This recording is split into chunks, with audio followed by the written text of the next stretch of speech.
What's up, ladies and gentlemen of YouTube? Boogie2988 coming at you live once again through the power of the internet. A lot of people have asked me to draw my life story, and it's kind of sad, but I'd like to do that for you now. In the ancient times of ye old 2006, the first video was uploaded to the Boogie2988 channel. Over the course of 2 years came a string of scattered improvisational videos. Eventually something new and exciting was going to happen to me, and that exciting thing was YouTube. Starting by winning over the hearts of many with stories of hardships and wild rage skits that helped firmly establish him on the platform. Boogie created a character called Francis, which basically played into all of the stereotypes of a fat neckbeard gamer who threw temper tantrums on camera.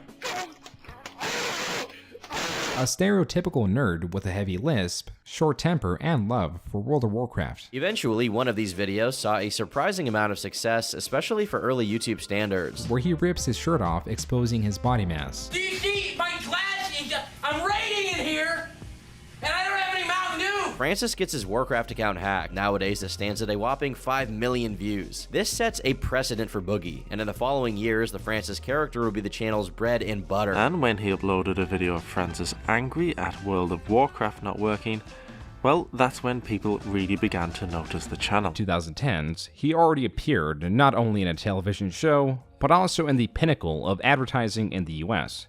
Boogie was in a Super Bowl commercial. Who Boogie was an extremely kind, introspective, intelligent, honest figure. The disappointing truth about Francis is that he's trolling. He's a made-up character, and the guy who plays him is actually brilliant. So hats off to you, sir. Shortly after, there was a transition in content where Boogie created less incoherent videos to more personalized videos. Boogie built a reputation for himself as a sweet and genuine guy. Some people even went as far as to call him the Mr. Rogers of the internet. People call me the Mr. Rogers of YouTube every once in a while. One of YouTube's eldest channels has prospered through the years as a perceived rational convoys of YouTube. Sometimes she'd get really angry and she'd scream at me, and that happened almost every day, and sometimes she'd hit me, and that happened every day too. And his fans liked him enough to win the Trending Gamer of the 2016 Game Awards. Thank you, everybody, man, that at home that voted for me. Thanks for my wife, who's changed my life and given me something to fight for. Some people were kind of nice, and that made me feel really good. 2013 being another successful year for Boogie, getting him over 1.5 million total subscribers and a sponsorship from Sony to promote their newest gaming console, the PlayStation 4. Do it, yeah! Hell yeah! Boogie pushed onward and created a Twitch channel which he later streamed regularly to and continued making videos. A lot of people watched him because they genuinely liked him and considered him a kind, level-headed person with reasonable opinions. This video did well to win over fans and newcomers that wanted to see more of Boogie rather than Francis. Boogie managed to become a huge YouTuber, a well-known, likable figure.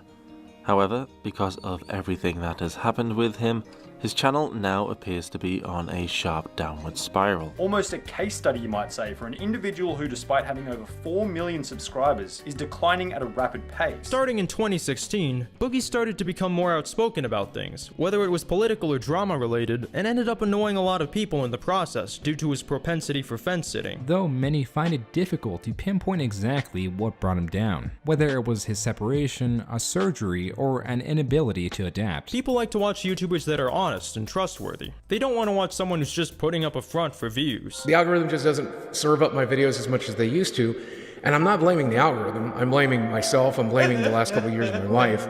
People are just kind of tired of clicking on my face. While some have simply just lost interest in the content he makes, others believe that Boogie's persona is completely fake and is merely a cover-up for his manipulative behavior. Many began to feel as though this reasonable demeanor was a facade for someone with an extreme inability to take any criticism or stand up for any ideal. And many of his own fans are turning on I him. will warn you though, Twitch Boogie is very different from YouTube Boogie. A now infamous mega thread will be posted to Reddit, which will go on to significantly impact Boogie's reputation. It was titled "The Hidden Truth Boogie Doesn't Want You to Know," and it featured over 5,000 words, showcasing that Boogie wasn't exactly the nice guy he tried to portray. On the 26th of January, user Night Like a Day, a detractor of Boogie, began a criticism megathread of him. Boogie2988 hit his subscriber peak in May 2019 with 4.57 million subscribers. Not only was he producing less Francis videos as they were not being promoted by YouTube, but also they were much more difficult to produce without the help of his now ex-wife or destructible items that were sure to be replaced in revenue from the video. This channel has suffered to some extent. Views are lower. I blame myself.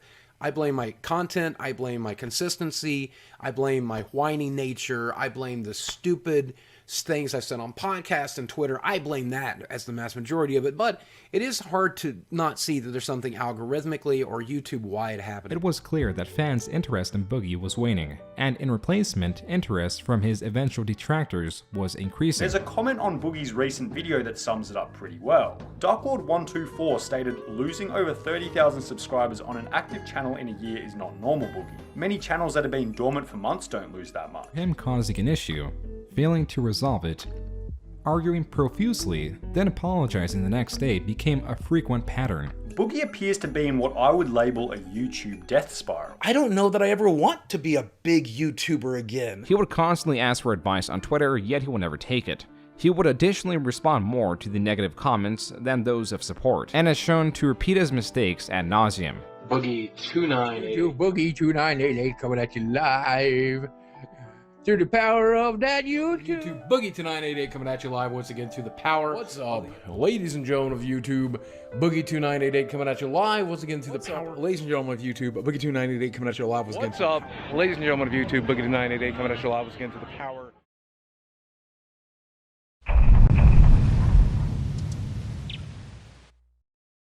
Also, to the displeasure of fans, Boogie was taking less of an aggressive view on topics and was accused of pandering to his audience. I do plan to continue to make videos about some of the very important issues that were brought up during this thing, including integrity on YouTube, integrity on journalistic reviews and gaming journals, integrity when it comes to the trust that you and I have with each other. And that's always going to be very, very important to me. Boogie's attempts at being a centrist who called out both sides was becoming more and more transparent, and people were seeing that he was interested exclusively in appearing to be the moderate good guy. Because I enjoy my Xbox One, I'm going to talk about the Xbox One in a positive way.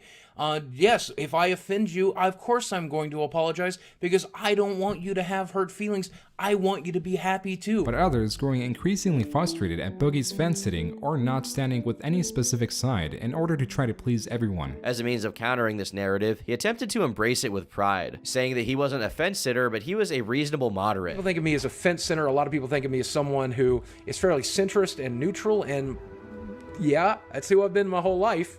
A lot of people think of me as someone who is fairly centrist and neutral, and yeah, that's who I've been my whole life. Yes, you're right. I have gone soft. Anita came up to him and began berating him for saying his piece when she didn't have an opportunity to respond. This led audiences to criticize Anita, saying that she was an awful human being who had been mean to Boogie. Boogie then made a video discussing this event and was accused of pandering to her and acting in cowardice against such a disliked figure, with others noting the irony of Anita bullying Boogie after an anti-bullying panel. He received much criticism from both sides, leaving this video as one of the most disliked videos on Boogie's channel. Boogie then tried once again to de-escalate by saying that, though initially confrontational, she ended up having a reasonable conversation with him behind the scenes and they hashed things out respectfully. However, this attempt by him failed as people noticed how uneasy he was while talking about it and began claiming that he was cowering away from being completely honest about the situation. This exposed an issue that would later become much more glaring: Boogie's fence-sitting. Should we give the ability to live stream on Facebook, knowing that some people are going to beat other people or shoot other people or murder other people? Is that moralistically the right decision?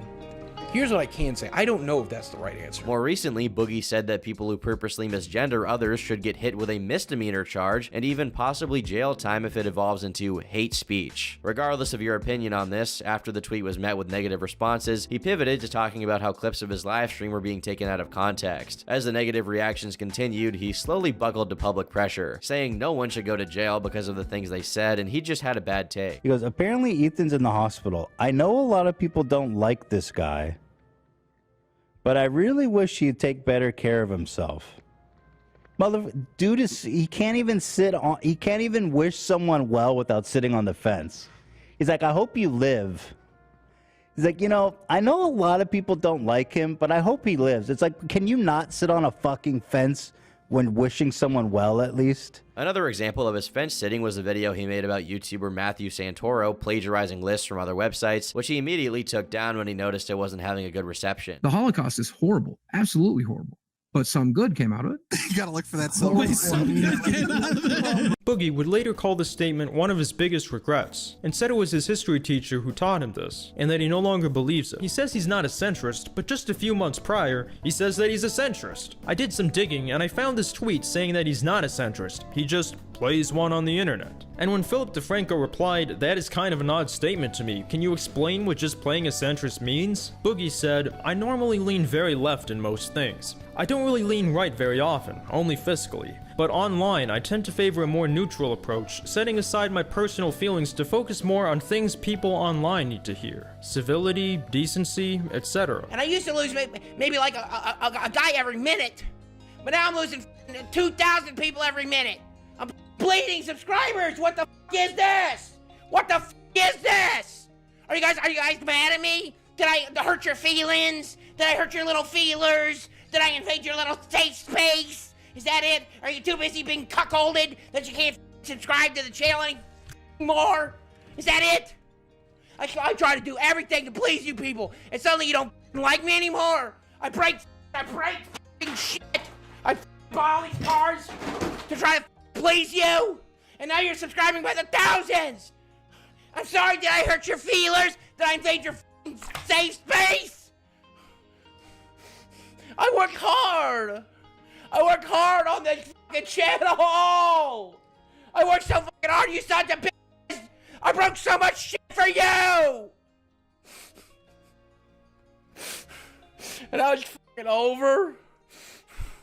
Now it's fucking over.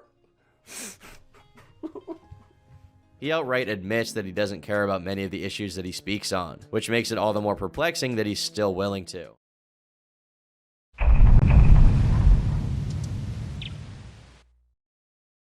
I had some good friends and we go out to eat all the time. But eating out all the time made me fatter. And being fatter made me sadder, and I get more depressed and more fat. Till eventually I was fatter than I'd ever been. My knees have arthritis, my lower back is in constant pain, my left hip is always in pain, my left thigh muscle burns all the time. Ever since I injured it in last July, I am miserable. I am in so much pain. And it's to the point that walking from this room to the bathroom causes such pain, it raises my blood pressure, I'm gasping for air, it triggers an asthma attack. Walking to the car is impossible. When I was at PlayStation 4, I was in so much pain, and thankfully I had solid pain medication helping me through it. The doctor trying not to give me steroids, even that. After over a decade of Boogie promising to lose weight and never having done it, some fans were getting a little bored of it all, and Boogie was fully aware of this. Boogie inched closer to a gastric bypass surgery, a surgery that, if done, would reduce the size of his stomach to the size of an egg, with the intent being to lower his calorie consumption and allow him to finally lose a significant amount of weight. The first of which is exercise is nearly impossible for me. I can barely sit comfortably anymore. On top of that, you got the shattered back, the ruined knee, lymphedema, everything else working. It makes it very difficult to exercise. And then you have the eating disorder, PTSD, other issues with anxiety on top of that, social anxiety, chronic depression on top of that. His transformation from fat guy to super strong buff guy is incredible. I mean, absolutely inspirational. But he actually slid into my DMs and liked some of my tweets after I tweeted that I was no longer focusing on the weight loss. I was focusing on controlling what I ate. I posted this tweet right here that kind of went viralish. Boogie298 coming at you live through the power of e-bagging on a dead YouTube channel. I just kind of was really proud of this video. It just shows me on my treadmill, but I think I look pretty good here. I think you can really see the weight loss in this video, and you can see me getting back up. I'm back up and at it and watching what I eat a little more and definitely getting some exercise. I'm so tired of hearing about the weight loss. I want the other stuff. And I understand that, but I want you guys, I am so certain that this time around I'm not going to fail. And the reason is actually fairly simple. I don't think it's very satisfying for the people watching. His weekly fix of attention seeking, glad this channel is dying, he never made any quality content. Well, he was often accused of cheating on his diet and fibbing about it. Once he told his viewers he was going to eat clean for 30 days. And since his audience wanted to see him get better, they supported him with views and donations so he could achieve his weight loss goal. Here's how he responded when someone asked him on Twitch why he didn't commit to his 30 days of clean eating. I wasn't able to continue my clean eating, man. I'm really sorry about that. I guess it was very important to you, and I'm sorry that it was, but yeah, since I was traveling, I wasn't able to keep it up, man. I got back home, and I've been doing it ever since I got back home, but you're right. I didn't do it while I was traveling. That's a real shame, man. And I'm really sorry I wasn't able to. Love you, though. Let's see how many people are disappointed. Tell me in chat. Are you okay with or disappointed with the fact that out of my 30-day clean eating habit, I only managed to pull about 28? How are you okay with that, or are you pissed? Let me know in chat, because clearly Annabelle's pissed. He also said he would stop drinking soda, but astute viewers found multiple soda cans in the background of another video. I'm on vacation. I can do what I want, okay? It doesn't even taste good. Why did I ever like this stuff? Why did I ever drink this stuff? Why did I buy this? I don't want this crap. Why the hell did I buy this, huh? No. No. Oh my god, that's two. That was $4? Yeah, I know. In the past 3 years, I've struggled to lose weight. We've tried every diet there is, eating less, aka calorie restricting, avoiding sugar, avoiding meat, avoiding carbs, low fat, no fat, high sugar, no sugar, high meat, low meat, no meat. Nothing worked. Even when I had a deficit of 2,000 plus calories a day for weeks on end, my body wouldn't budge. Many people on Reddit proceeded to call out Boogie for making excuses for his failure to lose enough weight. So a lot of people are wondering why I'm stuck at 340 pounds. And there's three major reasons, okay? There's three things that I have to say that. Number one, fuck you. It's none of your fucking business. It's my body. It's my choice. Eat shit, right? It's only your business when I make it your business. And I'll let you know when it's your business. When I want to talk about it, I'll talk about it. When I don't want to talk about it, I'm not going to. So kiss my ass. A man named Alan Roberts from the YouTube channel Every Damn Day Fitness uploaded a video to YouTube with some constructive criticism and advice for Boogie. Videos like this are not helpful. They are harmful. They make the situation so much worse. If this man wanted to help me, instead of getting clicks, he would have emailed me. We would have discussed it. I have no emails, no contact attempts, nothing. He clearly just wants to make the clicks, the money, and use me as an example for his audience. Maybe on some level, he also wants to help. Me reaching out to you, me emailing you, this video wasn't for you. But you and I have discussed things in comment sections of one of the videos I did make about you, and I offered you to reach out to me anytime. And I did actually reach out to you on Instagram on June 3rd, 2018, after Steve Shaw made a video about you. You could have lost more weight. You failed your surgery. You're still fat. You should be skinnier. Boogie's always like, yes, I hear you, and I hear your feelings and your opinions, and that is correct. I could have done better, and I want to do better, and I'm going to try, because I'm a beta cook. People-pleasing piece of shit. That's what Boogie says. Okay? Now, if somebody walks up to me and says, hey, you lost 200 pounds. You could have lost more, and you should have lost more. How does it feel to be a failure? My answer is, go fuck yourself. What I'm not doing is I'm not cutting back on what I eat, because food makes me happy, and I want to be happy right now. Felt that he could eat whatever he wanted and still lose weight. And I personally said that is a serious warning sign. That has not addressed his food addictions. I didn't do the mental work pre-surgery that I needed to do. In fact, I'm more damaged now in a post-surgery world than I was in a pre-surgery world because I got fucking divorced. Eat shit! Eat shit and go fuck yourself! Suck every dick in the world and fucking die! How about that? How about, is this your fucking body? Is this your fucking brain? This is my brain, this is my body. How the fuck does what I do impact you? Go fuck yourself. Eat shit. Eat shit. If you want to be skinny, go be fucking skinny. I'm me. I'm not fucking you. You're not fucking me. This is my brain. It's my body. Eat shit. If I want to be 700 fucking pounds tomorrow, I'll go to McDonald's right now. Go fuck yourself. If I want to be 200 pounds tomorrow, I'll fucking do that. It's my fucking body. It's my fucking choice. It's my fucking brain. Go fuck yourself. Either like it or shut the fuck up. I said on Twitch one night, I'm like, I don't know that I'll ever get smaller than 350 pounds because I'm really happy at my current size. And the reason I said that was not because I'd given up. I said that because a lot of people were really worried about me, and I wanted them to stop worrying. I wanted them to know that I was happy where I currently am. What he conveniently leaves out, however, is all of the other stuff he said about how he looks forward to dying and only expects to live for 10 more years. And so if somebody says to me, well, Boogie, you're going to die in 10 years if you don't lose this last 50, 100 pounds, I'm like, hey, that sounds great, because I'll have a great 10 years, I'll eat what I want, and I'll die, and I'm looking forward to dying. That's the stuff you say to get people not concerned. That's the stuff you say to make people think that you are happy. But now Boogie's all like, I hear you talking and I really respect you. I don't fucking respect you. I don't fucking respect you at all. Die in a fucking fire. Die in a fucking fire. Fat shaming piece of shit. Anyways, look at you, you bald chunky motherfucker. Who the fuck are you to be judging me on goddamn Twitter?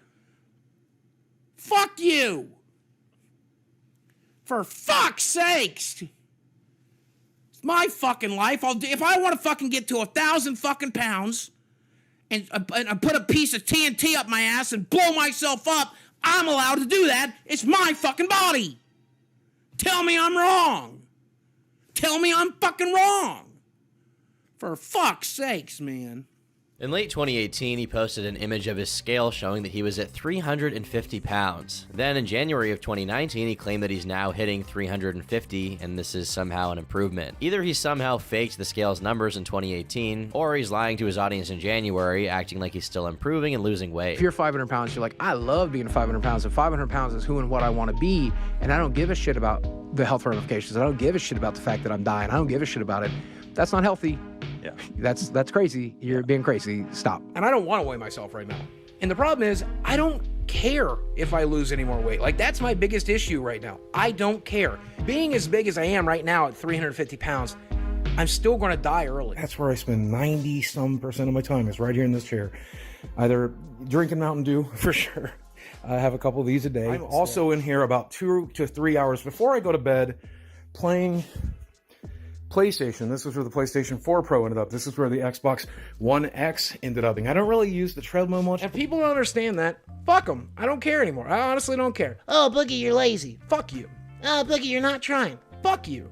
Oh, Boogie, you're... Fuck you. Go fuck yourself. I don't care. I don't care what you think. I'm curious to see those of you who get it and those of you who don't. Look at this. Do you think I would choose this? Or do you think I'm doing everything I humanly can to fight it?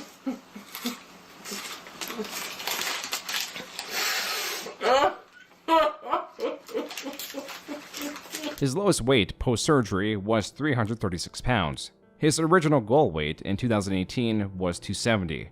Now, at the start of 2020, in January, he reveals he is 351 pounds. When called out for his lies, Boogie said that he had a tumor, which of course he did not. My doctor says that my entire system has gone to shit. Hormonally, I'm a nightmare. I have little to no muscle mass. My bones are weak and brittle. My blood sugar and insulin are through the roof. According to him, this all is because of a likely tumor on my pituitary gland, which is preventing my body from creating the right stuff and doing the right stuff. It's leading to a slow metabolism, which makes it a little bit more difficult to lose weight. The same month of this reinvestment, he posted his weight on Twitter, 384 pounds. In March of this same year, he was 371. Last year, he was getting criticized for being at 363. It is important to note that he was asking for help relating to the weight, but then went on to post this Twitter video. All right, gentlemen, I've called this meeting for one reason and one reason only. I want to talk about my tits. He looks to have unfurled himself over a surface and what looks to be an indoor pool. He can be seen drinking things like milkshakes and sodas despite having sworn these things off. While he occasionally admits that he outright failed to eat like he was supposed to in order to lose weight, he also often says that eating less makes him literally suicidal and he has no intention of actually diminishing it to any significant degree. In between the multiple glasses of soda per meal, pizzas, and cookies, it's evident that Boogie doesn't care as much about fixing his diet as he pretends to for inspirational videos on YouTube.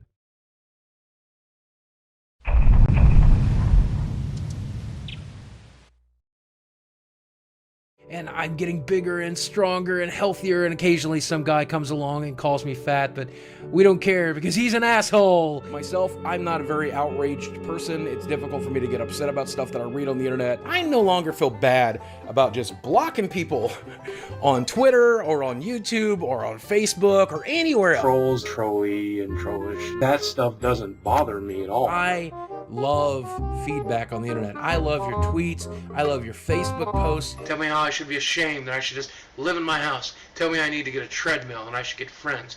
Bring it on. The more you hate, the more I'm loved. Come on. But if you're offended, it's okay that you're offended. Grow the fuck up. I don't like your opinion. Grow the fuck up. Grow the fuck up. Who gives a shit? Man, I had so much respect for you. Such a shame. If your respect was so easily lost, then my friend, I am afraid you have no clue what respect is. Hey guys, what's up? It's me, Francis. I took over the fucking stream. Boogie's not here. Did I see Reddit today? Oh, I've seen Reddit today. Ooh, we don't like Boogie anymore. Good, I don't fucking like you. I don't fucking like you, Reddit. Okay? I don't care. I never care. If you are offended by something I've said, I don't give a shit ever again. I don't give a fuck how offended you are. I don't give a fuck. If you don't like something I said, I don't give a fuck anymore. I don't care. Okay? Buy a fucking pillow, cry into that shit. I don't care. Nice as I've always wanted to be when it comes to just owning somebody who's so stupid he's doing damage to me or other people, I've kind of learned to enjoy it. If you're stupid enough to think that of me, then I can't help how stupid you are. Like, you can't teach physics to a dog. And if you're someone stupid enough to think I would ever verbally assault somebody, I can't teach you physics, you know. Though we have talked in therapy about quitting social media altogether. Which is once again contradicted by the fact that last month was his second most active month on Twitter ever, with often up to 80 or 90 tweets per day. How do you get anything done? I really can't handle people hating me. It triggers all my baggage. I try to fix it and I just can't, but I can't stop caring about it. But you are right about me learning not to care about people in that subreddit. But I can. I really care about them. I'll still watch your YouTube gaming news vids, as you provide good insight and knowledge. May avoid your Twitch streams though, lol. Please stop watching my content. If you could possibly think that of me, I don't want you watching. Please just forget I ever existed. It breaks my heart that you think I am actually that kind of person, or that you could ever think it. This is the world's tiniest violin, okay? Playing a tiny little fucking dirge for how little of a shit I give about what fucking Reddit thinks about me. Keep it to your fucking self, okay? If you don't like something I said, I don't care. If I offend your fucking sensibilities, I don't care. Get a fucking therapist. I don't give a shit. I don't give a fuck. I don't give a fuck, okay?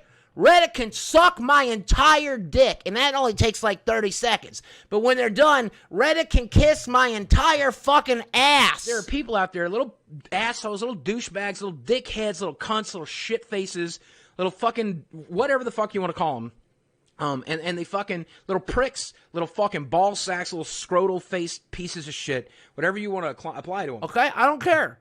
I don't care. And nobody cares, all right?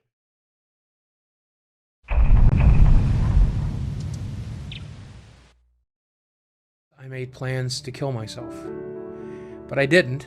All of the outwardly trouble, it all really comes down to childhood onset complex post-traumatic stress disorder. Something that came up in therapy recently that I want to share with you is I don't allow myself to get help, and I don't help myself because I don't feel I've earned or deserve that help. And doing nothing, my brain just never stops. I'm in so much emotional, mental pain. I look forward to dying. And if I'm being entirely honest with you, and I see no reason not to be entirely honest with you, but though I don't want to worry you guys, I don't care about dying. In fact, to be honest with you, most days it's a bit of a comfort to me. You just need to go dark for a while, man, and find out how you want to be viewed on the internet, and just have some R&R to focus on yourself. To which Boogie said, "You know what? Deal. See ya in a few days. I might tweet a few times to let you know I am alive, but otherwise, let's see what a few days off can do. See you soon. I do genuinely love you guys." Most days when I think about eventually dying, it's relaxing to me because I've been anxious my whole life. Ever since I was a kid, I have trouble sleeping at night. I have trouble even just sitting down. Learn from my mistakes and keep your nose clean. Do not engage. Do not apologize, even if you are truly sorry like I was. Do not give them power, do not respond, do not talk about it. If it is untrue, there's nothing you could do anyways. Just keep doing what you do. I let my anxiety about it get so bad I almost took my own life. I made the people around me sad because I talked about that too. Save it for your therapist if you can. Stay alive. It will pass. It's something you can't control, and if you have anxiety, I know that's hard. But the opportunity to have met you guys and to take photos with you and have you say to my face, I know better. I'm smarter than that. I'm better than that. I'll always be a fan. To know that I have a core audience that is never going to drink the Kool-Aid, that's never going to believe these horrible, monstrous lies about me. It saved my life. I hope.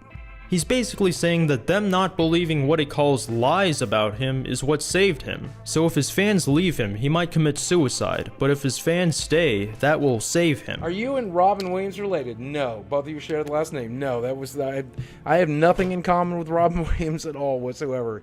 He's hilarious. I'm a piece of human garbage. So pretty much pretty different. I think the only thing we have in common is that eventually I'll probably kill myself, and also mental illness. Many times when he says things like this, it flies under the radar, and nobody really talks about it. However, these statements have caught the attention of his critics, who believe that Boogie is simply a manipulator who threatens suicide to get what he wants. More and more, people are starting to believe that Boogie only says these things to elicit pity, and emotionally manipulate his viewers into supporting him. I might kill myself in a month. I might kill myself when I take care of my other shit. But I don't want to fucking kill myself tonight.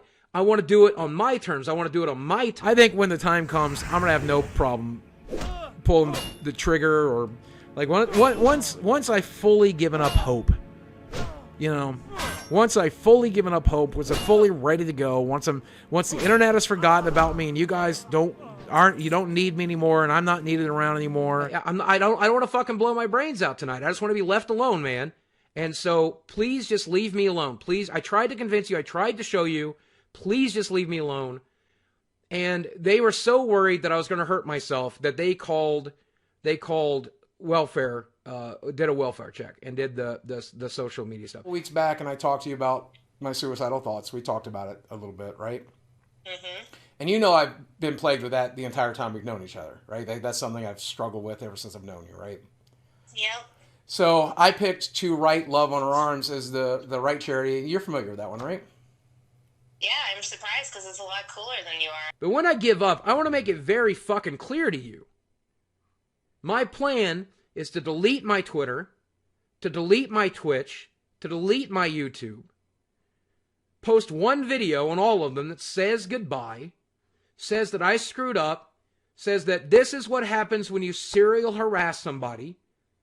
Here's what happens when you attack somebody daily and daily and day in and day out. And then when you guys no longer remember me, I can... And if I haven't found a wife and I haven't had kids or something like that, and I haven't had the life that I, wanted for myself, and I'm just miserable and alone, I don't think I'll have any problem pulling the trigger. But I want to make it very clear, you're fucking killing me. When we take a look at personal videos, like this one here about last summer, which I will talk about here a little bit more at the end of the video, like this stuff obviously does very, very well.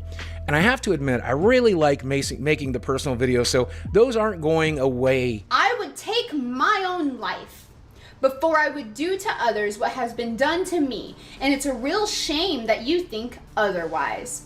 I promise you, if I ever make the mistake of being abusive to someone like my parents were to me, I will myself. Frank thing or whatever, Frank guy, that scares me a little bit, but maybe he'll kill me, so there's hope. Starting from a tweet saying that he would match donations dollar for dollar for a suicide prevention fund charity, but then lowered it to $10,000, which fans complained that was only 2% of Boogie's overall income. When asked why he went back on donating all of his money, he claims he was saving it to live off of until he kills himself. And so if somebody says to me, well, Boogie, you're going to die in 10 years if you don't lose this last 50, 100 pounds, I'm like, hey, that sounds great, because I'll have a great 10 years, I'll eat what I want, and I'll die, and I'm looking forward to dying. He told everyone over the summer, this last summer, 2019, he was going to kill himself. So we decided that we would save him. Every single one of us took time out of our days, talked to him on the phone for hours. My time, the time out of my day was, don't listen to these retards in the group chat. Go see a therapist, you fat prick. Regardless, we spent hours and hours talking to him. Yeah. And he would not take any of our advice. And it became very clear that this dude wanted attention. He liked people calling him and talking to him on the phone, trying to help him more than actually fixing the problem. And that's what he was seeking. He was seeking someone to talk to.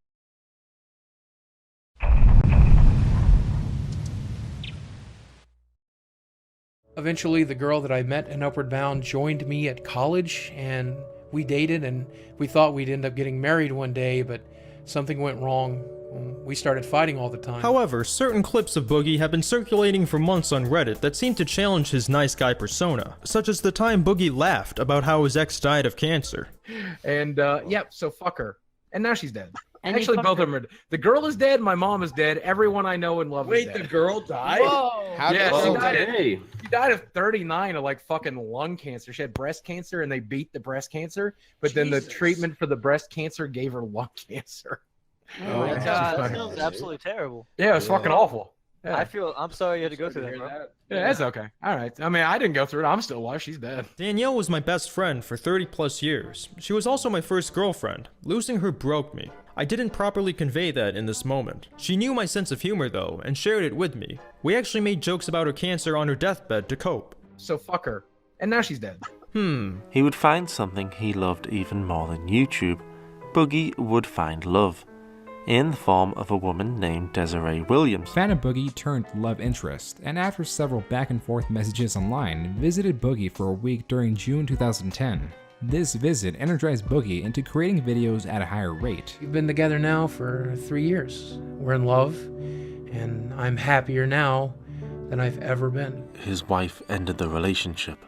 She did originally take some time away to consider what she wanted, but it didn't take her long to realize that Boogie was not what she wanted. Now Boogie's wife felt that he was healthy enough post-surgery to live without her assistance, and after a few weeks of her taking a break from the relationship, they decided to get a divorce. We coerced his wife into signing a non-disclosure agreement, which he later denied. In my mediation, there's like a non-disparage clause, which I asked for, that she didn't ask. She's legally entitled to 50% of everything we own, like stocks and bonds and whatever. So she gave me a number, and I'm like, but that's not half. And she's like, What do you mean it's not half? It More or wasn't less? half of what we were worth. It was less. It was less. And so I talked to my lawyer, and I'm like, what do I do? Do I just give her that amount? And he goes, you should round it up. You should make sure it's half, so she has no recourse moving forward. Oh boy, here we go.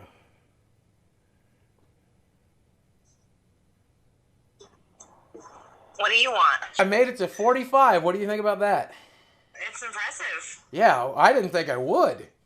Only another 40 to go. Another 40, Des? You hate me that much that you want me to live to be 90 fucking 85? Math was never your strong suit. Going to Disney without you, I've been like 5 times now. It's just so weird. Your ghost haunts me there. It's kind of nice though. How's your summer adventures been? What have you done that was cool?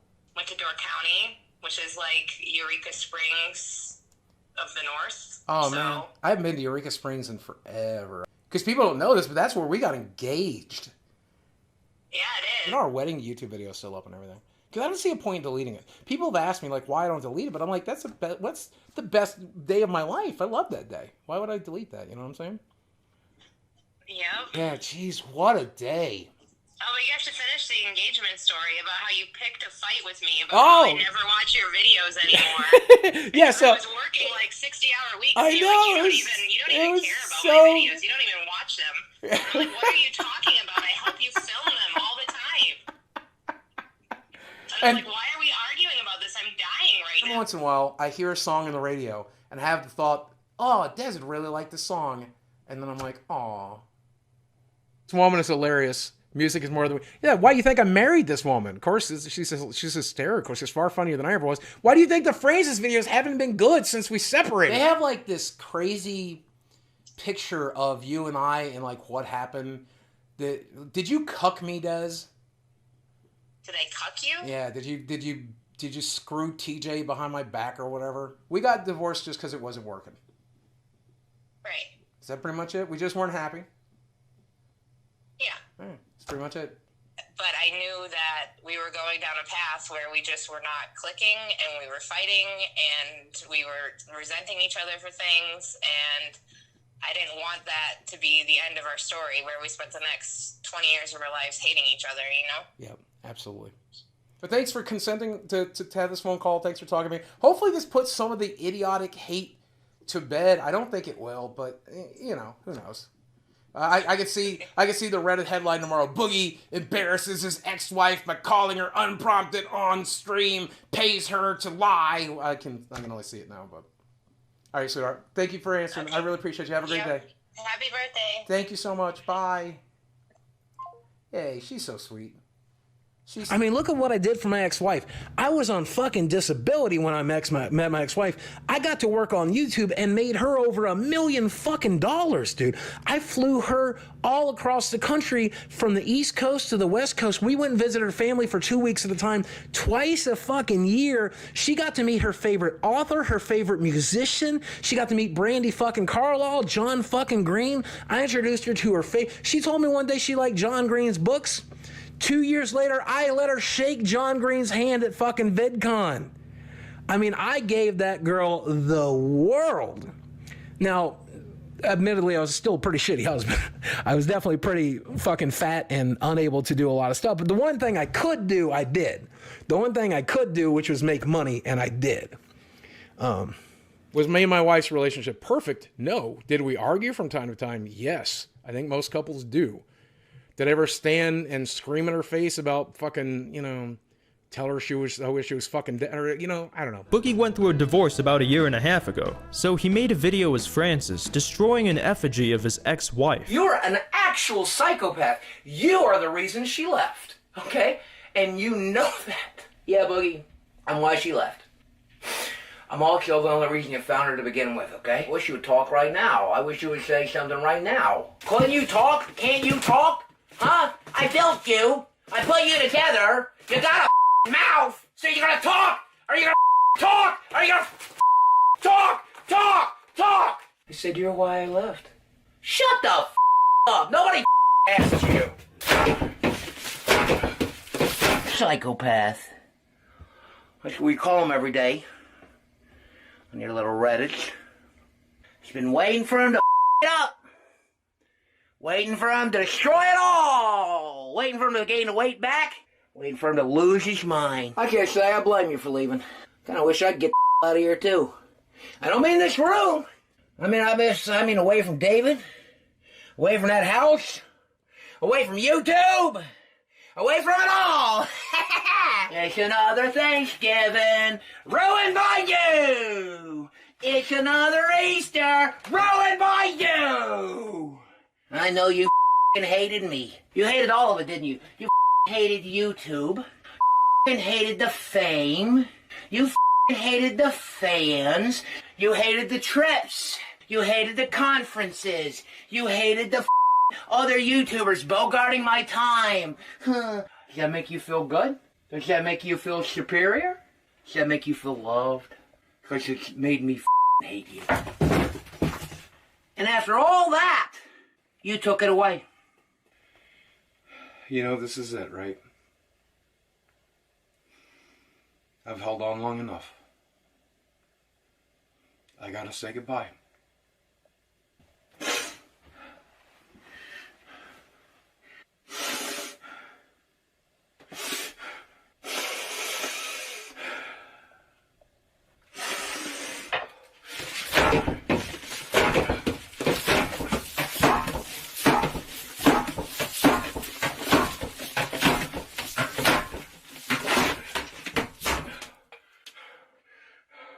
Towards the end of 2017, Boogie had separated from his wife and was in the midst of a divorce. Soon after, Boogie decided to go on a sugar daddy website called Seeking.com because he was looking for some coochie. He found a young woman named Lucy Fox. If you don't believe that, here's a comment he made on his own subreddit. I met Lucy Fox on Seeking. She's the only real girl I've met from there. Don't mind admitting to it. Once I discovered the caliber of girl you might meet there, I was kind of done with it. So I dated a YouTuber, and for his sake, I'm just gonna call him asshole. Later on, he denied that this was the case and tried to beat around the facts that he did this, claiming their relationship was organic and totally not a sugar baby situation. We know these to be lies because there are images of his profile on Seeking.com, a website dedicated to sugar babies and their sugar daddies, respectively. Eventually, he did come clean through an alt account of his on his own subreddit about half a year after the divorce had been filed. There are also these screenshots of his profile, in which he says he's a people pleaser who needs to be pleased. It's worth mentioning that Lucy wasn't even old enough to drink at the time, something Boogie admitted to on the H3 podcast. How old is she? How old is she? What's the age? She will be able to legally drink soon. Lucy never refers to Boogie by name in the video, though people figured out who she was talking about pretty fast. The reason she doesn't name him is because of this. I was never told to sign an NDA. I was just told to keep his fucking name out of my mouth. So, I am. Just talking about an asshole. It got to the point that Boogie would verbally abuse her for not being there enough. She would go home in tears as he would scream at her. After Boogie's constant verbal abuse, she left him. Now keep in mind that these are only allegations, and I'm just summarizing what she said in the video. And Boogie claimed that he doesn't know why she would say any of this, and that he has nothing but love and respect for her. It's interesting that he said that, when you can see these screen caps which clearly show him liking tweets saying she's horrible and a sociopath. I mean, you made someone mad enough to make a freaking video somehow, but I don't understand. I told you, I just didn't give her money. Like, go watch the video and see what she complains about. She asked for money, I didn't give it to her, and that was it. She asked for money after we broke up, I didn't give it to her. Why not just give her the money? Because I don't deal with fucking terrorists, man. I don't deal with terrorists. Fuck that shit. You and I aren't dating anymore. You don't get any of my help or my money. I broke up with you for a reason. And it doesn't matter that you tell me I'll make a video about you and ruin your career. Then ruin my fucking career. Do it. I don't negotiate with terrorists, man. Fucking do it, pussy. You ain't getting shit from me. Do your shit. I'm not here to pay nobody. I ain't here to pay nobody. I just want to say that money is makeup for men. Women who are not that attractive can put on makeup and look way more attractive. Well, men who are ugly like me, and I don't have to tell you that. You can see that I'm ugly. Men who are ugly like me, if you want to date attractive women out of your league, you need to start saving up. Although in the past he noted that exposing those that he is seeing to his audience is an act of malice, he still posted, albeit a not easy to identify at first glance, image of the woman he was seeing. He was also telling people through DMs that he met this woman through a mutual friend. But also he established that earlier this year that both his DMs will be leaked and fact-checked. Through his negligence and his troll's obsession, she was later identified through the tattoos on her fingers and traced back to Seeking.com, the sugar daddy website Boogie was infamously known for using. That's when they found her and contacted her.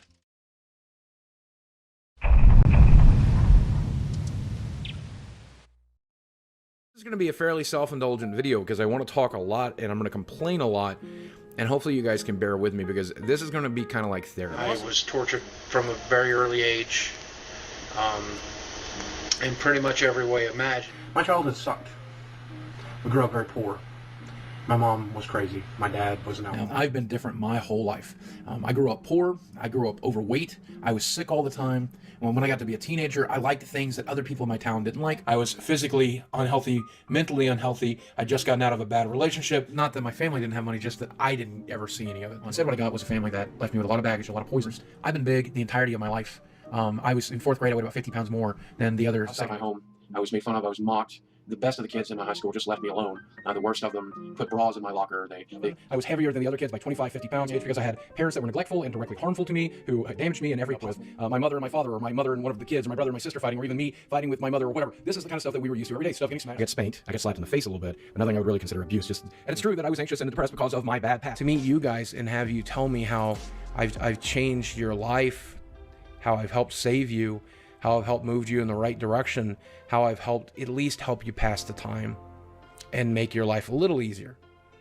That's all I ever wanted when I started YouTube. Making these videos has never been about the money. It's never been about the views. I mean, for a while there, I was very focused on that, and much to my own detriment. But once again, I'm no longer focused on that anymore. My goal is to entertain myself, to make things that I want to make, to talk about things that I want to talk about, and hopefully, just maybe, inspire somebody out there to either be more successful than me, to do better than me, to learn from my stupid mistakes, or in a few rare cases, learn from the handful of things I got right. I want to tell the whole story here, but I think that would take an hour or longer to tell. So I'm just going to cut to some of the highlights. I'll use a few examples of some of the worst abuse that I ever dealt with, and some of the worst things that were going on in my home. But I want you to know that that just barely skims the surface of the stuff that me, my brother, and my sister went through. This is just a very small portion of it. I do think I'm no longer afraid to say the things I want to say or stand up for the things I want to stand up for. Like, access to healthcare and education, equality amongst people here in the United States, people doing the right thing and being kind to each other. These are things that I have been afraid to talk about, because when you talk about equality and kindness and love and treating each other nicely, the people who don't like that stuff attack you. And it was really, really hard for a while to handle that, and it was bad for the career. But honestly, now, attack me all you want. It really doesn't matter. You can't do much worse than show up at my front door, and that's already happened, so that's good. Glad that I was able to help draw attention to this, and so glad it actually happened. Way to go, Internet. We did something awesome. Boogie didn't actually do anything, aside from 2 retweets about the cause. The man who was a victim of terminal cancer died soon after, and Boogie had nothing to say about that. My late friend got to play the new Smash shortly before he died as a result of a pretty big media campaign, which was promoted by professional Smash players. Boogie, of course, inserted himself into it, and in a comment, he clarified, "I'd also like to reiterate that him not saying anything after my friend died is not my issue here. My issue is that he inserted himself into this as if he made any kind of impact on my friend getting to play Smash. He acted like he had a personal involvement by saying, 'Look what I did.' If Boogie was not known for saying things to get attention, this would not bother me in the slightest." Crying my eyes out on live stream, getting angry and getting hurt, because I feel compelled to respond. I was never somebody who left YouTube comments, who interacted with people on Twitter, and then eventually once I started getting attacked, I started responding to people in comment sections on Twitter, and now I can't stop. And when I see somebody attack one of the ideas that I hold dear, I go on the offensive. I don't mean to do it. I don't want to do it. I can't stop doing. I'm the most easily trolled person on the internet. I think we know that by now. I like voicing my opinions, even when they're unpopular, even when they get me in trouble. I like talking about the things I want to talk about. I know it upsets a lot of people, sometimes very, very stupid people. And I also like the part where I own the very, very stupid people on Twitter. That's what Twitter is. It's now a toxic playground. And if that's how people want to play, I hate to admit, as nice as I've wanted to be my whole life, as nice as I've always wanted to be, when it comes to just owning somebody who's so stupid he's doing damage to me or other people, I've kind of learned to enjoy it. Sad but true. He decided to post a donation he made to a mental health charity, even going as far as showing the exact amount, an action which also drew criticism. So I do read the comments all the time. I read what you guys have to say. I farm for compliments on Twitter and elsewhere. A lot of people are being very critical about the job that I'm doing here on YouTube, which is welcome, by the way. I read your comments, I read your tweets. In fact, I spent the last 8 hours, when I should have been sleeping, reading your comments and trying to determine what I was going to say in this video today. But that said, some of you seem to be overly critical to an extent, and I don't really understand what it is I'm supposed to do to please you. On a daily basis, on YouTube, on Twitter, on Facebook, on web forums, no matter where my videos get posted and shared, there are people who are constantly ripping into me. I basically can't check Reddit on a single day or Twitter on a single day without seeing somebody say, "Oh, I used to watch him, but I don't watch him anymore because he's manipulative and he's a whiner and he's a baby." And it's because I talk about the mental and physical issues that I'm facing every day. Some people just don't like that, and other people consider it to be manipulative and shitty. I've received a lot of negative attention, and I do not like negative attention. I like positive attention. Or what about the time that Total Biscuit died of cancer, and in Boogie's community post that was meant to remember him, he mentions how Total Biscuit threw him under the bus in the name of consumer rights. John once also threw me under the bus in the name of consumer rights. A PR company was promoting what almost came down to paid reviews, and John broke the story. I was working with that PR company at the time, and while my contract was different than the other contracts, I got lumped in. I talked to John about it, and he said I shouldn't be working with shady companies if I didn't want to be connected to shady things. He was more than glad to sacrifice anything in the name of consumer advocacy, including me. I've been stuck in bed for as long as I can remember, and I hate it.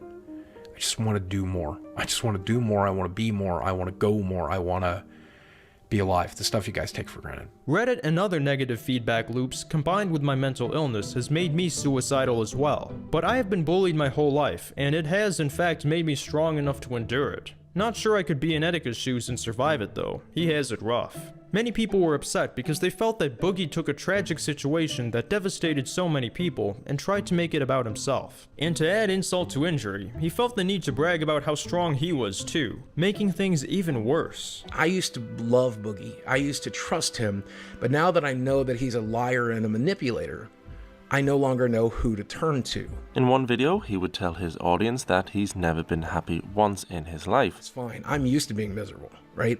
I've been miserable for 45 years. I don't suspect it's going to change anytime soon.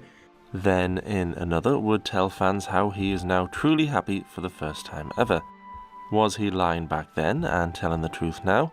Or was he telling the truth then and lying now? What I'm saying here is, yes, of course, I like getting lots of views on topics about trending topics, but I also really like sleeping at night. And the only way I can sleep at night is if I'm a good person and do the right thing and use this channel responsibly. So that's how I'm going to do it moving forward. You may not always agree with it. You may not always think we're on the same page. And if we don't, that's okay. We can agree to disagree. I was withholding my sense of humor, my goofiness, my weirdness, my offensive humor, because just some people were looking for that, looking to be offended by that, coming to that stream with the sole desire of finding something that they might be offended by, but also then sharing it with as many people as they could so that they would be offended by me as well. Storytime rambling videos, which were once uplifting, inspirational, and designed to help his viewers, began to feel like they were being made with the goal of receiving sympathy pity from the audience. Sharing who and what I am has been counterproductive in quite a bit in the last year or so. Mostly when it comes to the mental issues, the anxiety, the depression, stuff like that. Dealing with arthritis, I'm dealing with my inability to walk, I'm dealing with being housebound almost, I'm dealing with having a lot of issues. I'm struggling with a lot of stuff, I've been dealing with a lot of stuff up in here. I have an anxiety disorder, and I also have chronic depression. So my legs, my back are just killing me, and my head is killing me. And I went home to help take care of everything. I was there about a week before she died, and I gave her a good death. Listen up. I tried to go to the house, but you weren't there. And I don't know if you're here, but I want to tell you something. Do you remember that YouTube video I filmed of you? Thousands of people seen it, tens of thousands. And I know you're embarrassed, but they love you because you gave birth to me.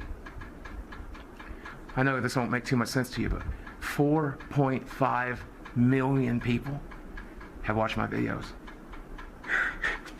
And Mom, people said I've saved their lives. I love you.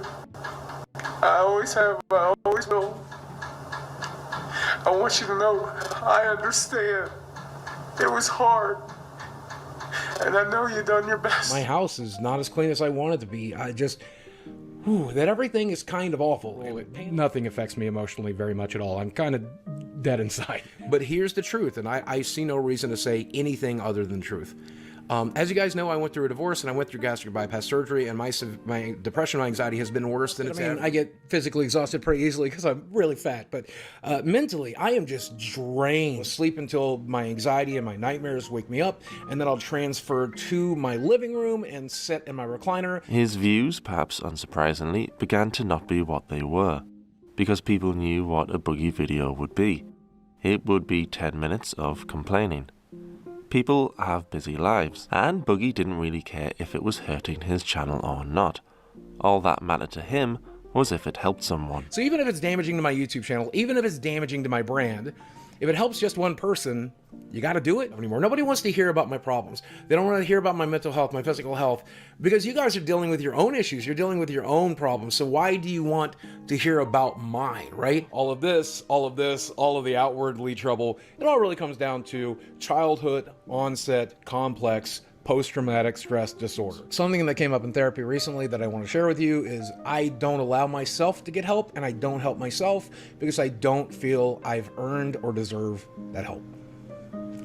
Yay! If you're someone who wants to support me, I want you to make a pledge today. Let me know in the comments section below if you pledge to do this. I want you to hit subscribe. I want you to hit notifications. And when you see one of my videos and recommended, when you see them on your notifications, when you see them in your sub box, you will click on them.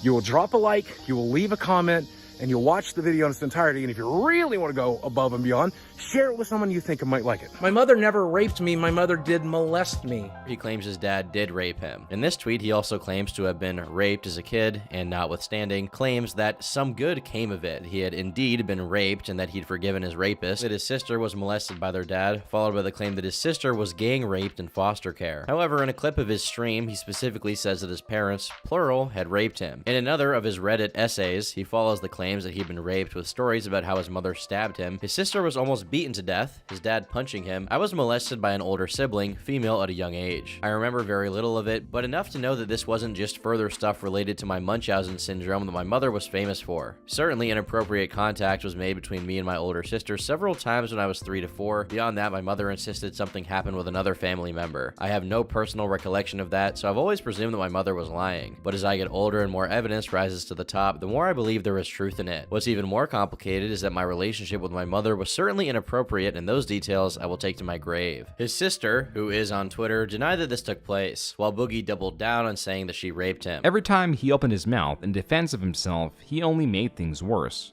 And that's how perception of him changed. Besides again failing his New Year's resolution, he imparts the information that he is, quote, a chronic peacekeeper. Confrontation triggers some of my issues, and I seek to avoid it at all costs. 3 months after the mega thread was posted, Boogie would upload a new video titled Taking a Break, I Give Up, You Guys Win, in which he'd state that he needed a short break as a result of being anxious and nervous. I used to watch every video before. For me, you were like the Mr. Rogers of YouTube, soft, understanding, and compassionate. Lately, it had just been apologies and complaining. I miss the old content, not because of Francis or gaming or whatever, but because of that person. Obviously, I have no idea of knowing who swatted me and never said I did, just said I got swatted twice last month. Once when I was away at the Game Awards and another over Christmas break. This is true. 2 times cops came out with a partner and an ambulance. He told somebody in the DMs, because Boogie's always playing the victim, oh, they're bullying me, I'm being harassed. Blah, blah, blah. Recently, he told somebody in the DMs that he got swatted twice in December, okay? So the Reddit decided, you know what? Let's play a little detective here. This can be verified through blotters, which are essentially police records because, as it so happens, they record every call. Haberdasher decided to look into Boogie's local police station's publicly available logs to see if they'd ever been to his house. Fayetteville Police Department's public dispatch logs showed that no officers were sent to Boogie's place of residence in the entire month of December. They call the local police, all right, and they figure out if he got swatted or not. He was never swatted at all. So they call him out on Twitter, and he's like, yeah, I was swatted, but I got an agreement with my local police, and they're not gonna put that in the notes. It turns out Boogie was swatted in 2019, except not in December as he claims. So now we affirm Boogie is a liar with the pure intent to lie. More importantly, Boogie was swatted in July during his time at VidCon, and not while he was at his home in Fayetteville. Yet exists this tweet where he says he took a picture of the officer and the officer told him not to do that. Forgetting that this was an impossibility, now fact-checking that original tweet reveals 2 lies. It's already true that he was swatted in July, just wasn't present. So why even lie about unnecessary details? He claimed that he had made an arrangement with the Fayetteville Police Department to purge the dispatch records after a welfare check in July of 2019. The Fayetteville Police had dispatch logs of a welfare check in November 2019, nearly 4 months after Boogie had claimed that they stopped keeping records of welfare checks on him. They went back to the police and they're like, look, this is what Boogie's saying on Twitter publicly, that you guys are not going to put it in the notes. And the police station said, no, that's false. Boogie's lying. Every single call we put as public notes so everybody can see every call. He is now saying that those public records are incorrect. He was questioned about this more and more and couldn't help himself from pressing on with lies. That was lie number 4. Now here's lie number 5. In here, he was saying that now he supposedly cut a deal with the cops as they do not put welfare checks in the blotters since July to avoid harassment. Well, now how does one verify this? You reach out to the Fayetteville Police Department, which is how this image was produced, stating that, quote, no records are ever purged from our system, and there has never been, nor will be, an quote-unquote understanding with police or dispatch to make calls from public record. When he was informed of this, Boogie responded by saying that the police had made a mistake and that he didn't know why there would be a record. It should be noted that the state where Boogie lives, Arkansas, has state law that requires that records be kept of all dispatches, so even if he tried to get such an arrangement with the police, he wouldn't be able to. It's against the law. So Boogie is now exposed for lying about being swatted. Then he changed his story And now he's trying to say that he was putting out that false information to mess with the trolls. He accepts he is a liar and is cringe. As per the leaked screenshots, it is true he was feeding that person lies, but also claims that it was the Sam and Tolkien subreddit that swatted him. Yet he previously said he did not know who did it. This is line number 7. I have a friend in PR and she recommended giving the misinformation, and I figure I have nothing to lose at this point, so why not have fun with it? But wow, did they take the bait. I'm sorry if this disappoints you, but after years of being harassed by these people, I just wanted to take some control back. I just can't believe how awful it made them look. Doxing me, then spending hours going through police records to discredit me. Horrible obsession gone awry. I feel really dirty and awful. I don't like lying and I don't like manipulating though, but I figure if they were going to call me that, I may as well take that and use it against them. Nothing in the world more dangerous than someone who has nothing left to lose though. I recommend watching out. It's textbook misdirection. But now and going forward, onlookers will take into consideration that Boogie is a liar and a manipulator. Publicly accusing your LEO department of illegally falsifying records to get revenge on Reddit isn't the 7th dimension backgammon you think it is. I have a friend who works for the FBI, and I asked him how to deal with the online harassment that I get from a certain subreddit, from Kiwi Farms, from places like that. And he told me the only way to fight that stuff back is to expose those people for what they really are. This time they crossed the line though, that's just pure fact. Some were displeased that Boogie's still interacting with trolls, where Boogie said he was done feeding those idiots. Yet in a response to a different commenter, he says he will lie and do it again if it will help monsters like this pay for their harassment. Boogie's Twitter profile name was changed to Period. Meanwhile, his profile and banner pictures were removed. Boogie posted to his TikTok to say that his Twitter had been hacked by that hate subreddit. Why did they leave the channel link, stream promotion, and literally everything else? How isn't your Gmail compromised? Dude, just stop. If I was faking this, I would have absolutely deleted those things. If I was faking, I would have left a breadcrumb trail to Kiwi Farms or elsewhere. But they want to frame me as a liar, and you took the bait. Boogie claimed that he got his account back and made a tweet claiming that the hacker used the streaming app Mobcrush to hack into his Twitter account. He also posted the IP address of all the recent logins in order to prove that he had been hacked from the app. Mobcrush then made an official statement on Twitter stating that it was impossible for a hacker to gain access to a user's Twitter account in the manner Boogie was describing, and that the IP Boogie had posted was from their own AWS servers, showing that Boogie had indeed lied about being hacked. Today it's Turkey Tom's time. He made a video that'll certainly get 2 or 3 million views over the Memorial Day weekend. And I figured I tweeted about it a little bit, but it's probably easier to just make a video response about it, right? Number one, this is like the 5th video Tom has made about me in his career. It's also like the 3rd video that's come across my timeline from him in the last week about me.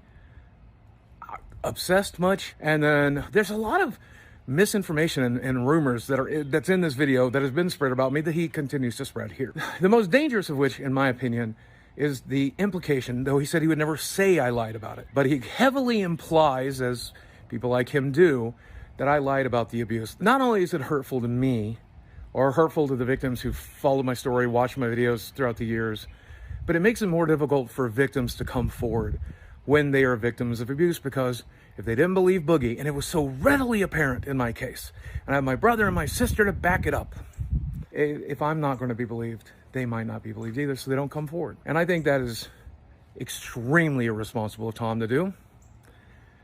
But Tom does what Tom does. You don't expect anything. I hate that there's misinformation. I hate that they're being misrepresented in some places.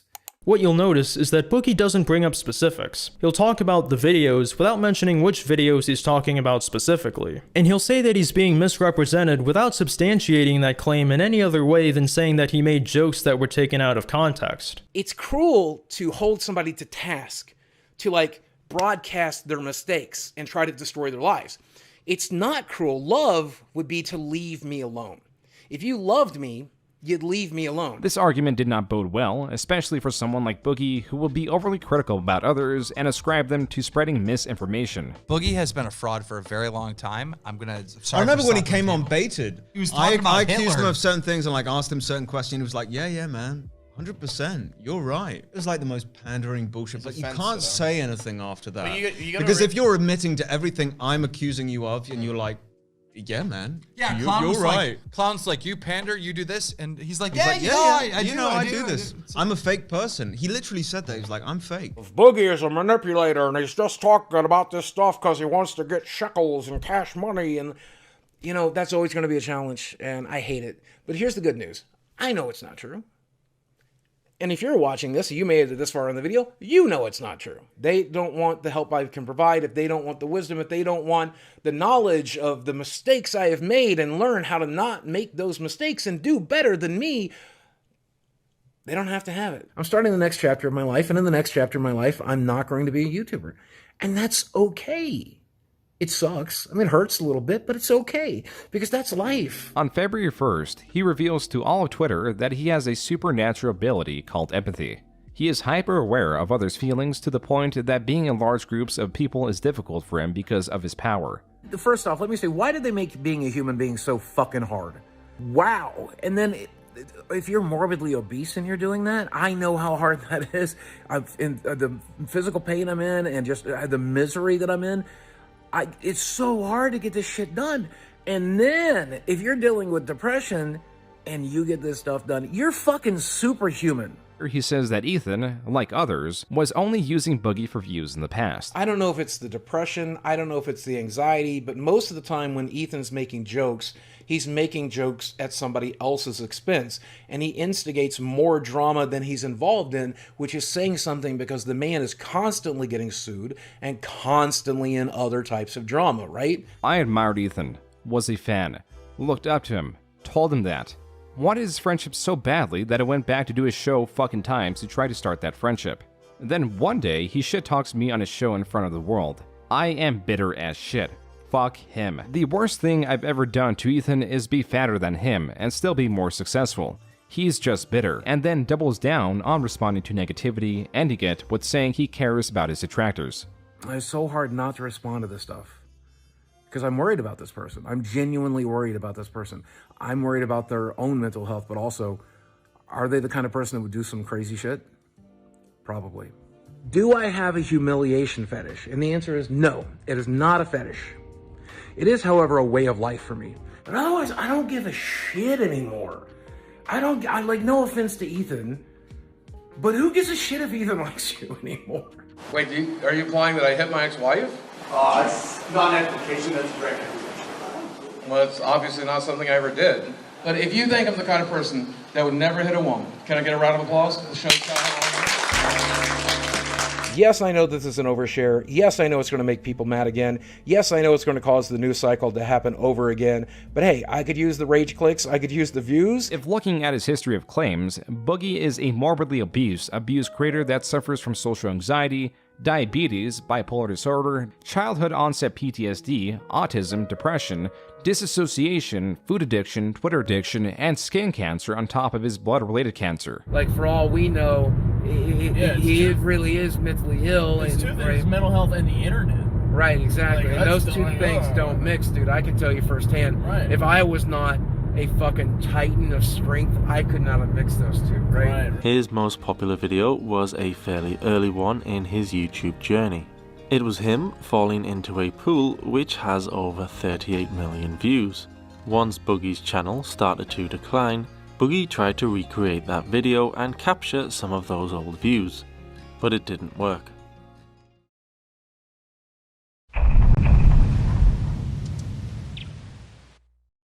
It all started when Boogie decided to get a Tesla. He said that he could easily afford it because of his sponsors. However, one day later, he claimed that he could barely afford it. People noticed the huge contradiction and used it as evidence that Boogie was lying. It was not the purchase of the vehicle itself that perturbed fans, but Boogie's Twitter rant that accompanied it.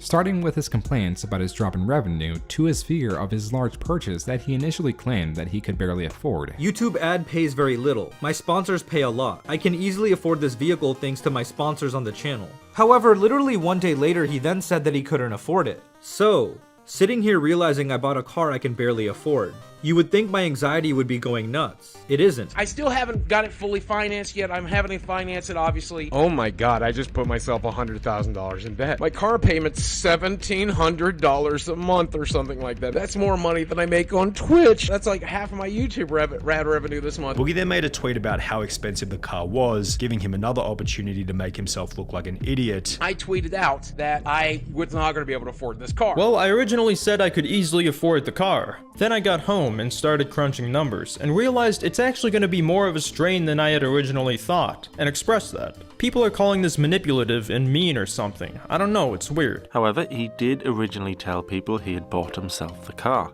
Then he asked fans to donate money so he could afford it. I thought you had already bought a Tesla, to which Boogie responded, nope. Hope that goes to show you how bad this game of telephone the internet plays really is. Except Boogie literally said the words, I legit just bought a Tesla. He also said that he bought a car that he can barely afford. People got it into their heads that I was somehow wanting my fans to pay for it, and that just gave me like a negative connotation. So I'll hop in my car. Actually, this is my roommate's car, so I'm like, I'll hop in. I don't even own a car right now. I forgot.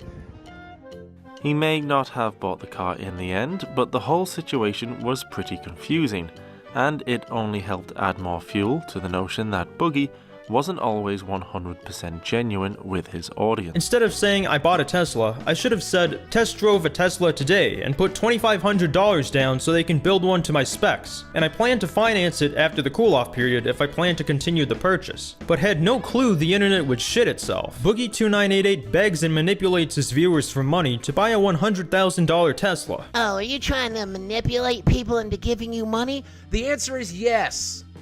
Give me some money. If you guys want to help me pay for my Tesla, please go ahead and dig deep. I sure would like a free fucking Tesla. Reach down in your pockets and give me $100,000 tonight. Curthew, I'm looking at you, motherfucker. Just kidding, Curthew. As a result, he then asked viewers for donations so he could pay off the car. Why wouldn't I want you to pay for my Tesla? Please pay for my Tesla. Reach deep and give me the money. It's incredible how openly money-oriented this guy is. This guy talks like a minister from some cheesy, scammy late-night ministry where you're supposed to send a $50 check for good luck. Imagine this guy would win the lottery. He'd be broke within 12 months, which would eventually turn out to be somewhat accurate.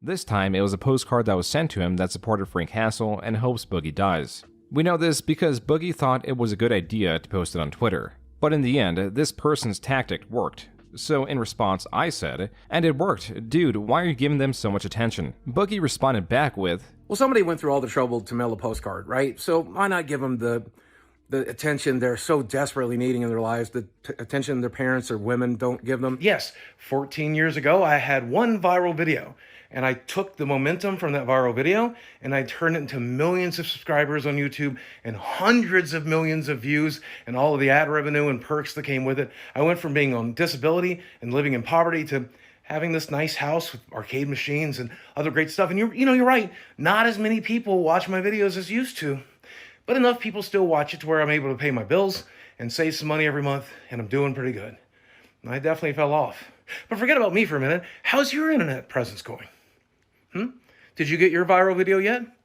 Did you ride that wave of virality for 14 years and earn enough money to save your life and make your life better? If not, man, don't worry about me. Get to work.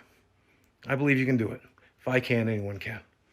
Good luck. It got so bad that he even pulled a gun out and fired a shot at another YouTuber, resulting in multiple memes. If you do plan harm, just leave my friends and my dog out of it. You are welcome to kill me. We should make a video together where I give you a pink belly until your stomach has friction burns. Come on, come on, I'm on your town, but I won't drive the extra 3 miles. I won't drive the extra 3 miles because I'm such a fucking Show the fuck up.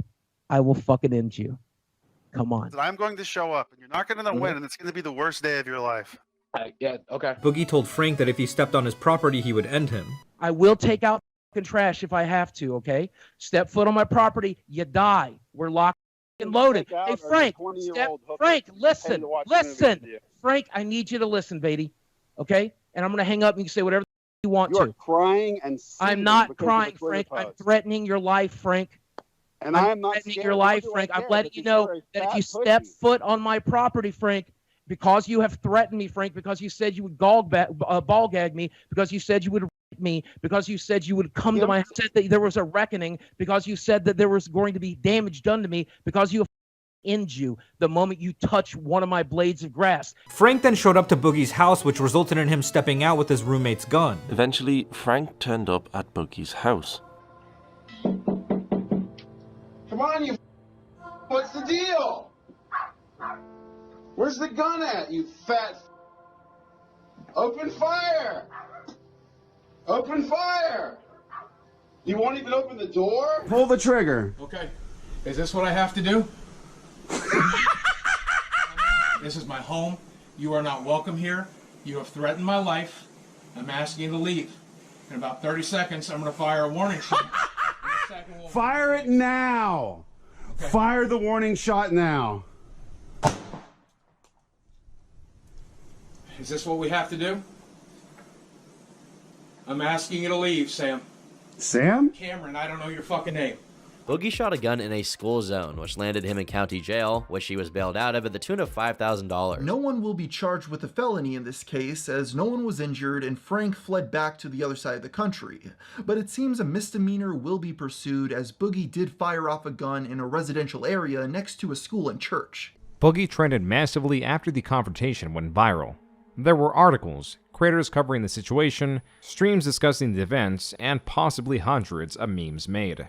Also, the day of, Boogie posted the doorbell footage of the confrontation after giving some context to the events that led to that. The video was titled, "Confronting a Stalker, Do Not Come to a YouTuber's House." For those of you wondering why I haven't been on social media, it is because I was in fact charged when a stalker came to my house. Because of that, I ended up cutting a vacation short. I ended up coming home and turning myself into the detainment center. They processed me in about 4 hours. I posted bail and was released to await trial, which will probably be quite some time. We've entered a plea of not guilty and are just going to do everything we can to make sure that justice is served properly. And Boogie could have not answered the door to Frank. He could have not brought the gun outside. There were lots of things he could have done or not done that would have prevented him from being arrested.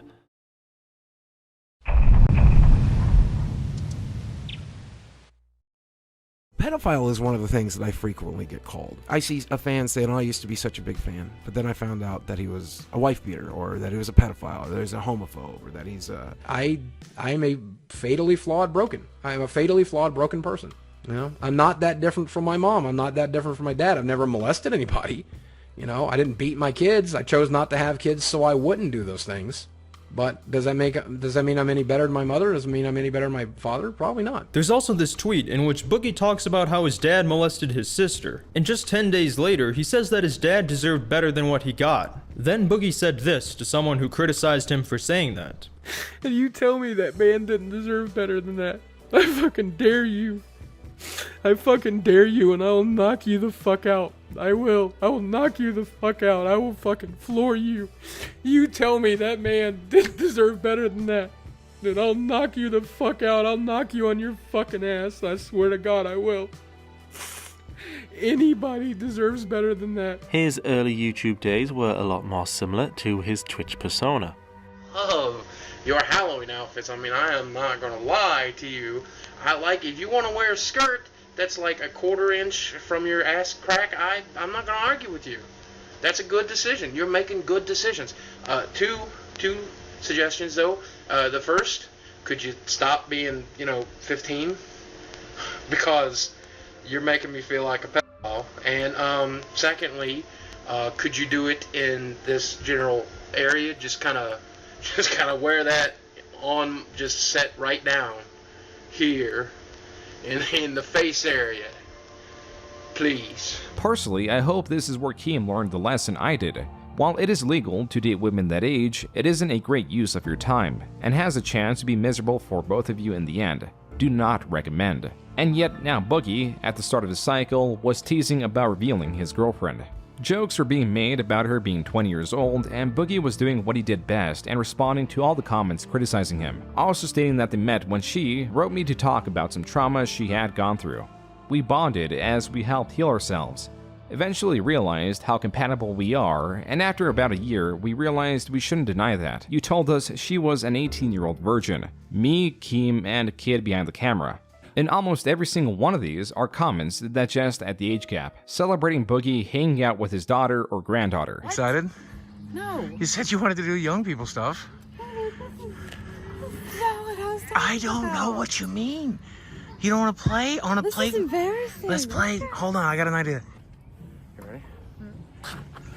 Well, they got the little baby one, and then we can strap you into that. You want to strap into that thing? You ready? Let's see what you can do. Can you even do that on your own? I'm gonna need some help, baby. Eric, it's good to see you, man. You've met my girlfriend now. What do you think? It was good to see you, but I'm disappointed. First of all, I'm hungry. I haven't eaten since I landed. I was looking forward to eating at the local queue. What are you disappointed about? Well, I didn't know we had the freaking daycare brigade hanging out with us today. She couldn't even get into local queue. What are you talking about? She couldn't even get in. She's not 21. It's actually true. They would not let her into the barbecue joint because she wasn't 21. Do they have kids' meals at this place that we're gonna Hey, I get enough of that from the internet. I used to be really upset at the other creators that were critical of me, your Sunny V2s and your Ethans from H3, Critical, Mutahar, all of these guys.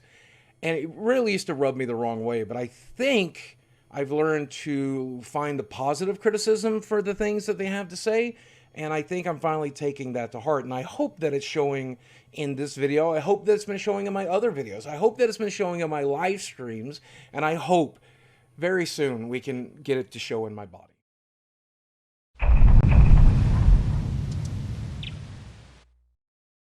Right here, right now, in this moment of time, I'm happier than I've ever been. You've given me everything that sad little boy ever wanted. The first question I get here is, Boogie, is that the real you?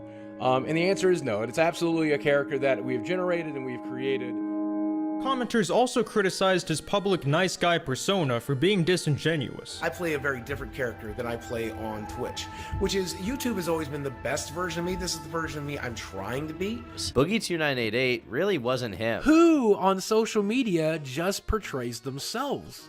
Who on social media shows all of the nasty, gnarly, miserable parts of their lives? Nobody. Who does that?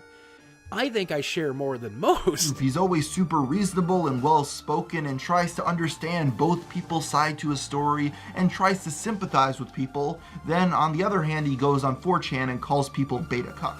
You gotta stop doing this, dude. I've said it before, a billion other people have said it, but you don't listen, and this is what's killing your channel. Boogie is a liar. Boogie is a manipulator. Just self-centered content talking about me. Ex-wife's Twitter. She admits there was never any abuse. She admits there was never an NDA.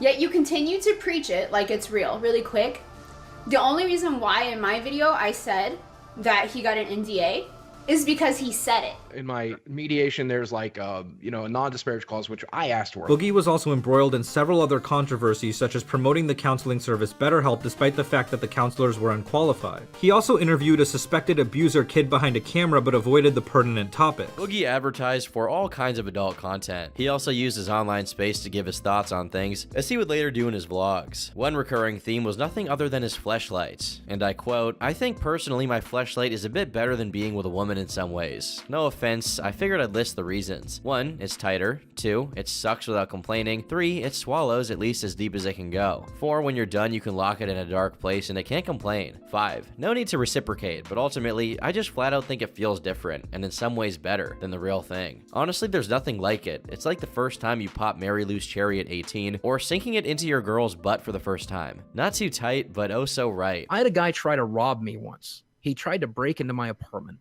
And you know what I did? I drove him home. He was drunk. He was trying to break into my apartment. He said he wanted to use the phone. I let him use the phone. He called his wife. He explained to his wife that he was drunk and that she needed a ride. This is the kind of person I am. I would never call somebody names. I would never attack somebody. These are the things I won't do for my worst enemy. Switch me out, bro. Right? Are your parents still alive by chance? Here we go. Ready? Yeah. And are your parents still together?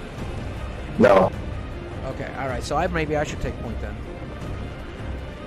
What? Well, if your parents aren't together, then you probably come from a broken home. You're probably going to get real angry when you start losing. So, I won last game, but that was my first game on. All right. Well, maybe you just learned how to channel that anger. All right. I wish you luck, man. Then good luck.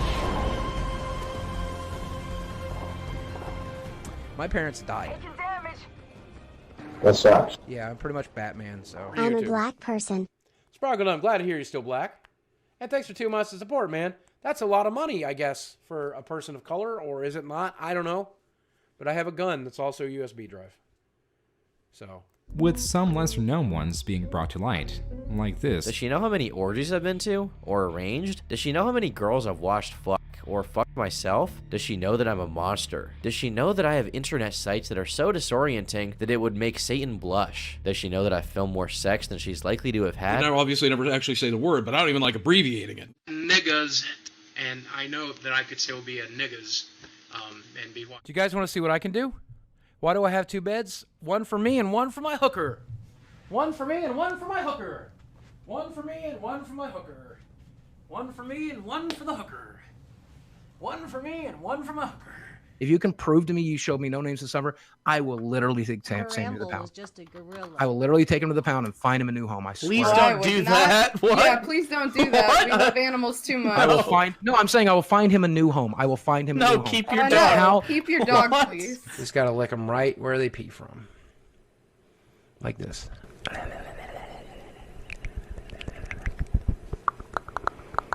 So please give Daddy your money, or else I'll never be able to suck Mickey Mouse off. I want to suck Mickey Mouse's big dick. Actual Boogie here, please stop, you beta cuck. Why are you so desperate for attention that you need me to get it? F off and hit the gym instead of doing this miserable with your life. So how do I know this is Steven and not a troll? Well, looking at the archive, I found that he posted his trip code on Twitter as proof that it was actually him. This is what weird looks like. This is what weird looks like. This is all. Oh, Yeah, I make edgy jokes, man. I don't mean the jokes. If I say something about, eating a cat, I don't actually eat cats, man. That's the joke. The joke is that I don't eat cats. That's the fun. Whatever. Someone says you can't put your finger into a clitoris. Somebody here doesn't have a scalpel handy. You splay that fucker just right, you can wrap it all around your fingers. You gotta shave real thin. I mostly think that because I'm really lonely, and if I could find a dude who would suck, I'd let him, but I never will, because I'm gonna die alone. Even there's no dude on the planet desperate enough to suck this. But if I could find him, I would love him. If I could find a dude or a woman or a trans person, or I don't care, whatever you are, if you want to fuck me, I'll fuck you. I'm just glad to have it. Turned out I was, in fact, a soy boy. I was a low-T cuck. I harassed people in IRC.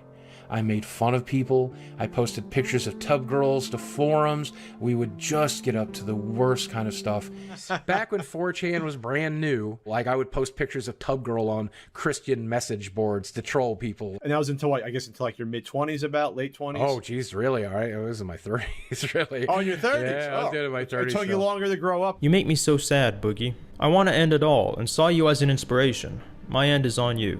I hope you choose to stay and fight just like I am. If you don't, I'll be disappointed, but I will understand. But we only get one life. You have to live it to its fullest, even if it is utterly pointless in the end. If someone like me or Darkside Phil or Wings of Redemption looks down on you, you must be one of the worst pieces of shit alive. And these are the people who take things out of context. They take something someone tweeted, something someone said, and tries to make it look worse than it really is, for the purposes of just destroying somebody's life. If you are this person, I ask you a favor. Please keep doing it to me. Don't do it to other people. Let me be a martyr here. Martyr me. I'm going to stay online. I'm going to stay alive as long as I can. I'm going to waste as much of your time as you can. I'm going to say as much shit and do as much shit as I can to keep your attention so you don't do it to somebody else. I'm here for you to torture me and only me.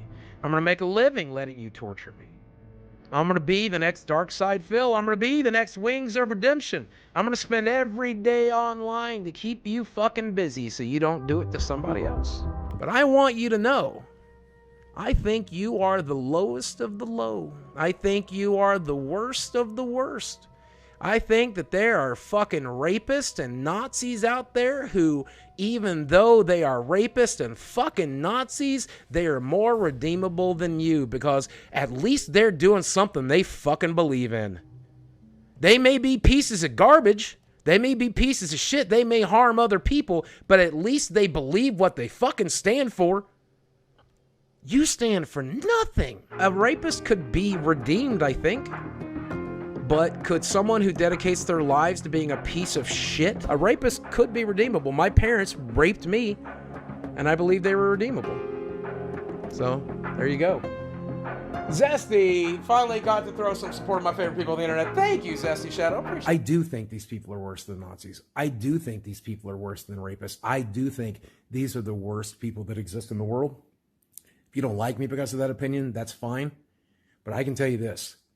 Fuck those people. I would rather meet a fucking Nazi. I would rather meet a rapist than somebody out there who just enjoys destroying lives because it's their fucking hobby.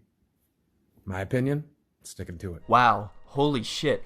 Okay, now that I listen to this back, I hear why everyone is upset. In my mind, I was referring to the worst of the worst, but in these words, I am really a piece of shit. My god, holy fuck, I am a goddamned idiot. I am speechless. I hate myself. After all of this, Boogie took back his comments and was scarce with his presence on social media, where in a video posted in September claimed that the reasoning behind his actions was his mental space. In years prior, a video like this one might have received much support, but instead was scattered with comments exhausted with his excuses, repeat behavior, and self-proclaimed artificial YouTube personality.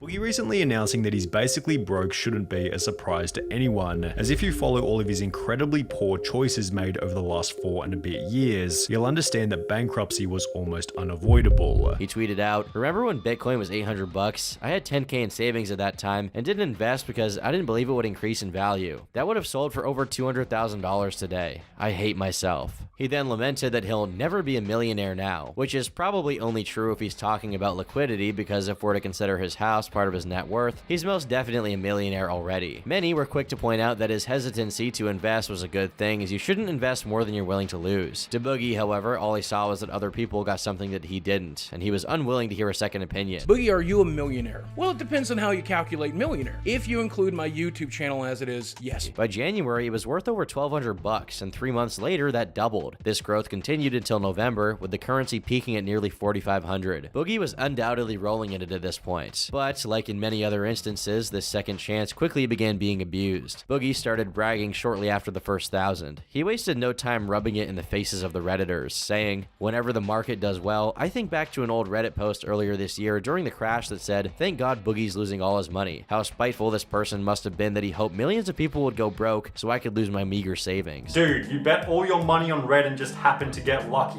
What keeps you from trying that again? He claims that if he was going to die anyway, he may as well gamble away his savings.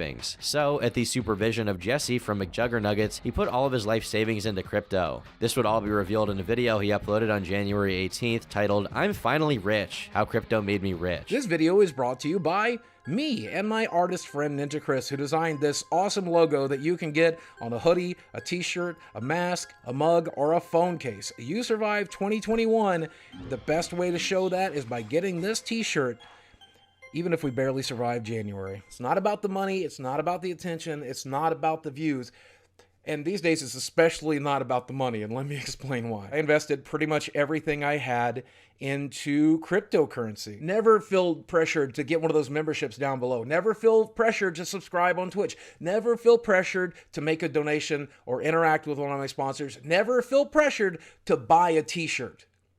But please buy a t-shirt, because half of those proceeds go to my friend who made the art for it, Ninja Chris. By mid-2020, Boogie claims that his 4 million sub channel was generating little to no income. "I'm making a few bucks, not enough to call it a living. My Patreon only brings in $130 a month because I never promote it. I make maybe a few hundred a month from donations, as I never stream. AdSense is mostly non-existent now. Sponsors are rare." Thankfully, there was one last refuge for Boogie, the Ethereum from all those years back that he never sold. Wild guess, but he's very rich now. He deserves it. He's one of the only YouTubers that didn't let the money and fame get to his head. He's still just as humble and cool as when he started. I admire that. Amazing video, Boogie. You're one of the realest, most transparent YouTubers out there, and please know that your fans appreciate it. I clicked on this video randomly and I stayed to watch, and to be honest, I'm really happy this guy makes a lot of money. Don't know him, never seen his videos, but I'm just glad that he makes money. He's very humble and I respect that a lot. If crypto keeps doing this, I'll actually be a millionaire for the first time in my life. I did the calculations, and in if I was able to cash out right around 1 million, I could retire, never worry about money again, travel the world, get surgery to remove this skin, take care of my friends, also hookers and cocaine, I guess. In true Boogie fashion, he continued bragging while feigning humility. In one tweet, he claimed to feel guilty for making so much money because he couldn't share it, but it's obvious he just wanted to flaunt his newfound wealth as he fixated on the mythical 7 figures. Hey, so I was out of the game for a really long time, and then I bought back in during last night's crash, and I've already made some money. In fact, hold on, let me check my bag right now. Since last night, and it's currently setting at 35.21, so I've made some money. So I'm hoping it goes back up to its 4K peak and I'll pull back out again. Thank God I invested and got lucky. Not a millionaire yet. Maybe one day. After my crypto passes 1 million, I'll get the Model X and make it a Back to the Future car. When my crypto investments finally make me a millionaire, I'm going to have hot nurses give me my Mountain Dew intravenously. I'm just trying to make a quick 5,000, 6,000, 7,000 to, off of crypto money to fucking pay for this Disney trip. By late February, Boogie tripled his life savings. This was well more than enough for him to live comfortably, and given he admitted it was the gamble of a suicidal man, one would expect him to withdraw. But oddly, he seemed convinced it was safer in Ethereum. Now, eventually, if I sell those cards, I have to pay income on the cards I sell if there's a paper trail. If I sell them to a friend for 20 bucks, none's the wiser. So, $500 tax write-off, and I get $600, $700, $800 worth of singles. Oh, there we go. You see, it's a smart decision.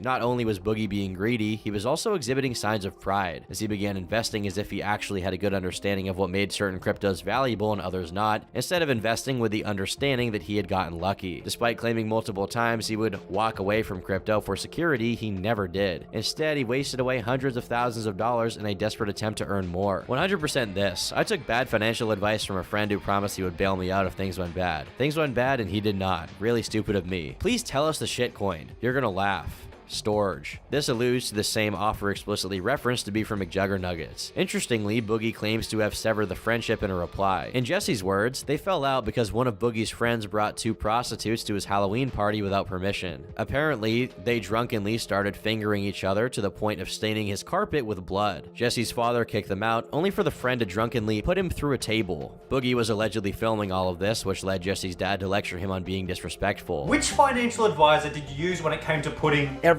dime I had in liquid funds into an extremely risky asset that you knew nothing about? I did this at the advice of my friend Jesse Ridgway, McJuggernuggets.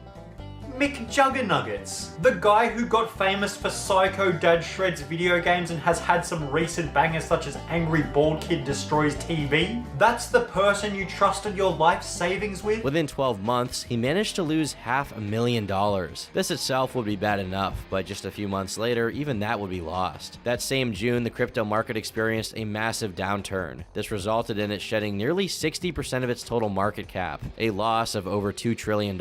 This universal decline caused Boogie to incur a loss of over 6 figures. How's the crypto crash hitting you? Not great! I will take your subscriptions today. I would definitely take your donations and subscriptions today. Crypto market crash is not fun. I am sweating it. I'm sweating bullets, boys. You remember this time a year ago I made a video saying I'll never have to work again and I'm fine and everything else? Should have pulled out of the market then. I did not. I mean, I think it's going to go back up at one point, but for it is right now. I made a couple of bad trades with the advice of a friend, and I definitely do not have that kind of security anymore. I'm not comfortable telling you how much I lost, but I definitely lost very much into the 6 figures. I need your help. I need your help video. I need help. This one you're talking about? And just over a year later, Boogie posted a new video titled, I Need Your Help. Why even make this in the first place? Just start making the content and see how it goes, instead of like the guilt trip. Been watching the channel lately, you know the last 3 videos I've uploaded were Francis videos, and that's by design. They're attention grabbers, they're polarizing, the algorithm likes it, so I'm trying to dig my way out of the hole that I currently find myself in. I took some financial advice from a friend, and I'm not pointing fingers necessarily. I took the advice, but I put my money in the crypto market in the wrong section, and I pretty much lost most of it. Do you like the t-shirts I have? This one's not in the Merch Lane shop yet, but there's several, and I'm making new designs all the time. And if you like a t-shirt, buy a t-shirt. I make like a $9 profit off of a $25 purchase. If you don't want to buy something from me directly, you can shop with one of my sponsors. That's always an option as well. If you like a product I'm selling, get involved with a sponsor, shop through them, use my code. If you're in a position where you only have like $1 or $5, you can super chat that when you like a video. You can pledge $5 a month, $10 a month on the channel membership program. And if you do that, if we can get up to like 100 members, I want to start making special clips and videos that'll stay member only for the people who want to see that stuff. Well, my way of saying thank you to you guys. If you watch my live streams and you want to donate, throw bits at me, subscribe there, that's obviously also an option. I've never really pressed my Patreon or pressed channel memberships, but I kind of have to now. So what do you get for your money? Here's what I'm going to try to do. I can't promise any weight loss stuff because you guys know. You guys know. That's not a thing I know that I can do for you. But the 3 top comments read, "Just remember, the reason this video was filmed in his garden is because if it was filmed in his office, we'd all be able to see his thousands of dollars worth of arcade machines, magic cards, and gaming memorabilia. This is the most interesting case study, watching someone who hasn't worked in over a decade finally have to go back to work. Guys, this man is richer than most of us watching him even after this mistake he made. He squandered his money and wants an easy way out. Do not feed into it. The world is cruel, and if you want to put your faith into something, give your money to trusted places that will actually help individuals who need it. Don't give into pressure from financially irresponsible e-celebrities." I remember him saying, "Don't worry about me. I'm financially secure to the point that if I stop making videos tomorrow, I can live comfortably for the rest of my life." He released a follow-up video thanking supporters while reading nice and mean comments. The thumbnail, meanwhile, contains an edited photo of his face to make him appear wider. This is an explicit attempt to monetize hate clicks, showing just how far he's fallen from being the most wholesome man on the internet. The comments were filled with people mocking him and telling him to get a job. In response, he reminded them that he was disabled and a felon. For unrelated reasons, here's a clip from March of this year before the crash. And when people tell me to go get a real job, it makes me laugh because I'm not going to go work harder to make less money. That might be your choice. It definitely ain't going to be mine. Yeah, some of these are the worst day of my life, but the good news is every time you buy one of these $25 t-shirts, $9 goes back into my pocket and helps me recoup the cost I spent on legal fees defending myself from arguably the worst day of my life. That means in order to maintain this current lifestyle, I need to make about $75,000 a year. His monthly spendings were not looked upon warmly. One of the comments on this video reads, "$75K in expenses per year is outrageous. Most people don't even make that much as their salary." But if it like taps me out, I'm really going to have to e-bag. I probably will really have to come in here every night and be like, fuck, dude, I really need the money to pay my fucking medical bills. You know what I'm saying? By the end of May, he was stating that he was already down to his last $17,000 in savings. And with Boogie's lifestyle, it would be a surprise if that lasted more than 3 months.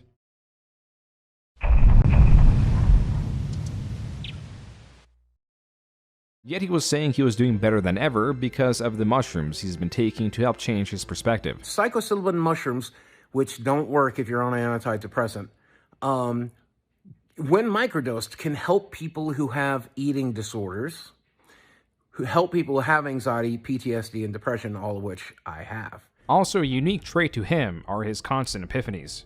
Moments of grand revelation meant to guide someone to realization and maybe a change in perspective. Do you believe in manifestation and the power of positive thinking? The more I read about it, the more I realize I may have created my own misery. I had my second session with my psychedelic therapist, and I'd love to go into more details about it, but we can't because of YouTube policies and things. I got warned last time. It was not a positive experience for me. It was a hard one. I am Jerry Smith from season 1 and 2 Rick and Morty. Or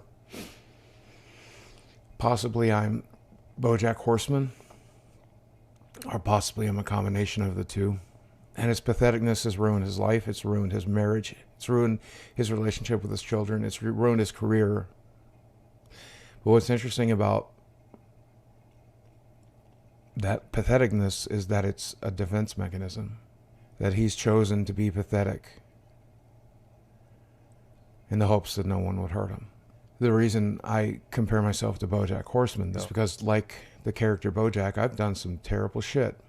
Most notably, I ruined my body. But I think it's truly awful what I did to the body that I was given to explore this world and this universe with. At almost every opportunity, I made the wrong decision.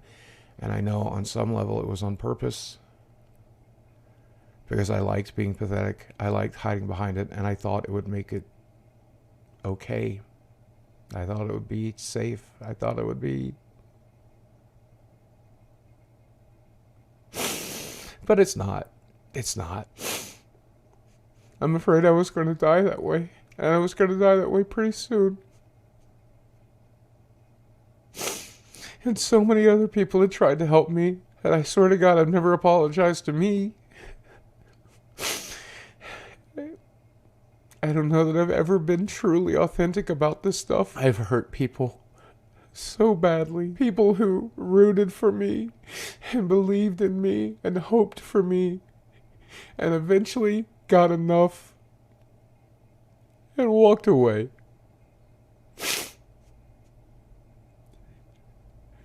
And I make no excuses for any of this because there are none. It's not an excuse, but hurt people hurt people. And until you stop hurting yourself, you're going to hurt everyone that loves you. God, I hope if you're still watching, I hope you know what that means. But I'm doing this for us. Truly and authentically. Let me tell you that I love you. I hope it doesn't go viral. I hope this is just seen by the people that it needs to be seen by. And I hope that's a small number of people. He's like... Looking for the eye. Looking for the eye and go back here.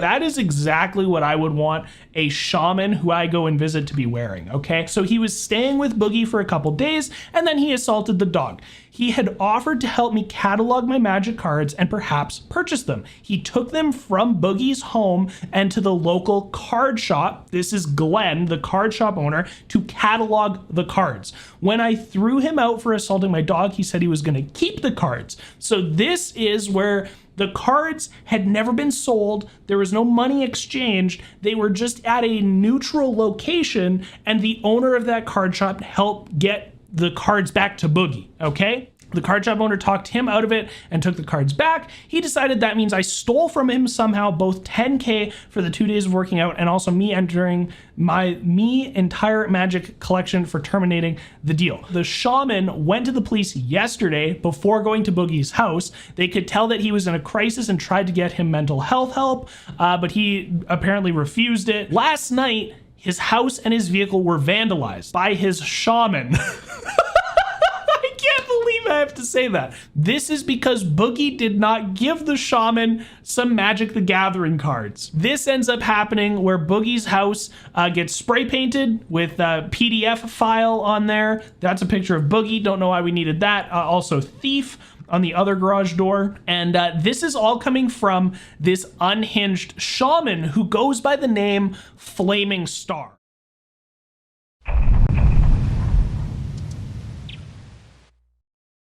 Two of the largest locales were now rumored to fight. It was almost too good to be true. Another reason I want to get into this boxing thing is because I've been offered money to do it. He's gonna be a killing machine soon. That's true. Yeah, building hurting bombs. That's good. That's good. That's Look at all of those arcade machines, man. I know. Still one of those. You know? Pizza box. It's gotta be pizza boxes. I saw Boogie get like gastric surgery or something. They both did. I think they both did, yeah. Wow, clearly it doesn't work. Look at them! It's like bumper cars. The American national anthem. I don't know how this is going to play out, but we're going to throw it downstairs to Well, Jillian. is this going to be one of those weird renditions? Can you see? Oh no. A lot of Americans know it. Beautiful. Isn't it perfect as the intro anthem to the Boogie Wings fight? Like, yeah. At least so that's something. Oh, wow. Yeah, no, Wing. Yeah. Oh, straight in there. Wings moving around a lot more. Not, yeah. Boogie's like, yeah, but well, Yeah. right, Wings. And Boogie. Yeah, look at Wings. He's moving around. Heavy hands. Oh, Dude. Yeah. Boogie has been saved by the shorts. The shorts keep falling. That's Holy. it. Yeah. Patiently waiting. Oh my God. Wow. Wouldn't it be interesting if, like, because I mean, at this point, wow. I gotta see that again. Yeah. He almost knocked his gum shield right out. Here it comes. The question is, how much more can he take? How much more of the pressure he's been taking? He's showing it, taping it up in slow motion. We're more offensive here. Boogie's like, is this going to be Boogie's second win? He just doesn't have any power or reach. Yeah, he's not going to do anything. His arms forward. Yeah, no chat. Oh! That is, he called it. He's called it, yep, it's over. Okay. Hasn't really done anything. Oh, yeah, get in there, boy. Yeah, no. Yeah. And it wasn't even close. You know what? I think perhaps Wings might earn himself a little bit of respect. I don't think it's happened, but this really is a memeable image. Yeah, it really is, isn't it? As it is in boxing or any other competitive event, the victor gets the spoils and celebration, but the loser is also celebrated for their commitment in doing something extremely difficult by all aspects. The N-word is just a word. So it's just pointing out what a pause, what a frame. Protein in urine. Protein in urine. Look out. And when you Google my name, you might see rumors that I beat my ex-wife and I am also a pedophile. You just throw that in there. He's gotta be trolling again. No. Don't do it. There's soap in our eye. No, don't. Oh, God. No. Stop. Frame it. No. Every frame. No, don't do that. No, not in there. Do this. Fast forward. I figured That's that. your show. Every frame. I figured it was better this the time. filter, did you? I did. Okay, I'm good. sorry. I saved Good. chat. They could just listen to all of your screams. You genuinely believe that I could make a comeback? I did when I showed up, but I'm slowly realizing that you're absolutely fucked. Because I try to put on this air of being super nice and super kind, and I try to put that on in real life too. When I deal with other people, I try to make them feel as comfortable and as welcome as humanly possible. I learned not how to negotiate but manipulate. I learned how, not to be kind but to be cruel. I learned not to forgive but to judge, and those are the skills that I brought into my daily life, and they ruled me for the most part. In the past 10 years or so, I've done what I like to think is quite an exceptional job of being a good person. And I say that at one point I created that personality out of a lab, but as I practice that morality and I practice that kindness and I practice that niceness, it's who I've become.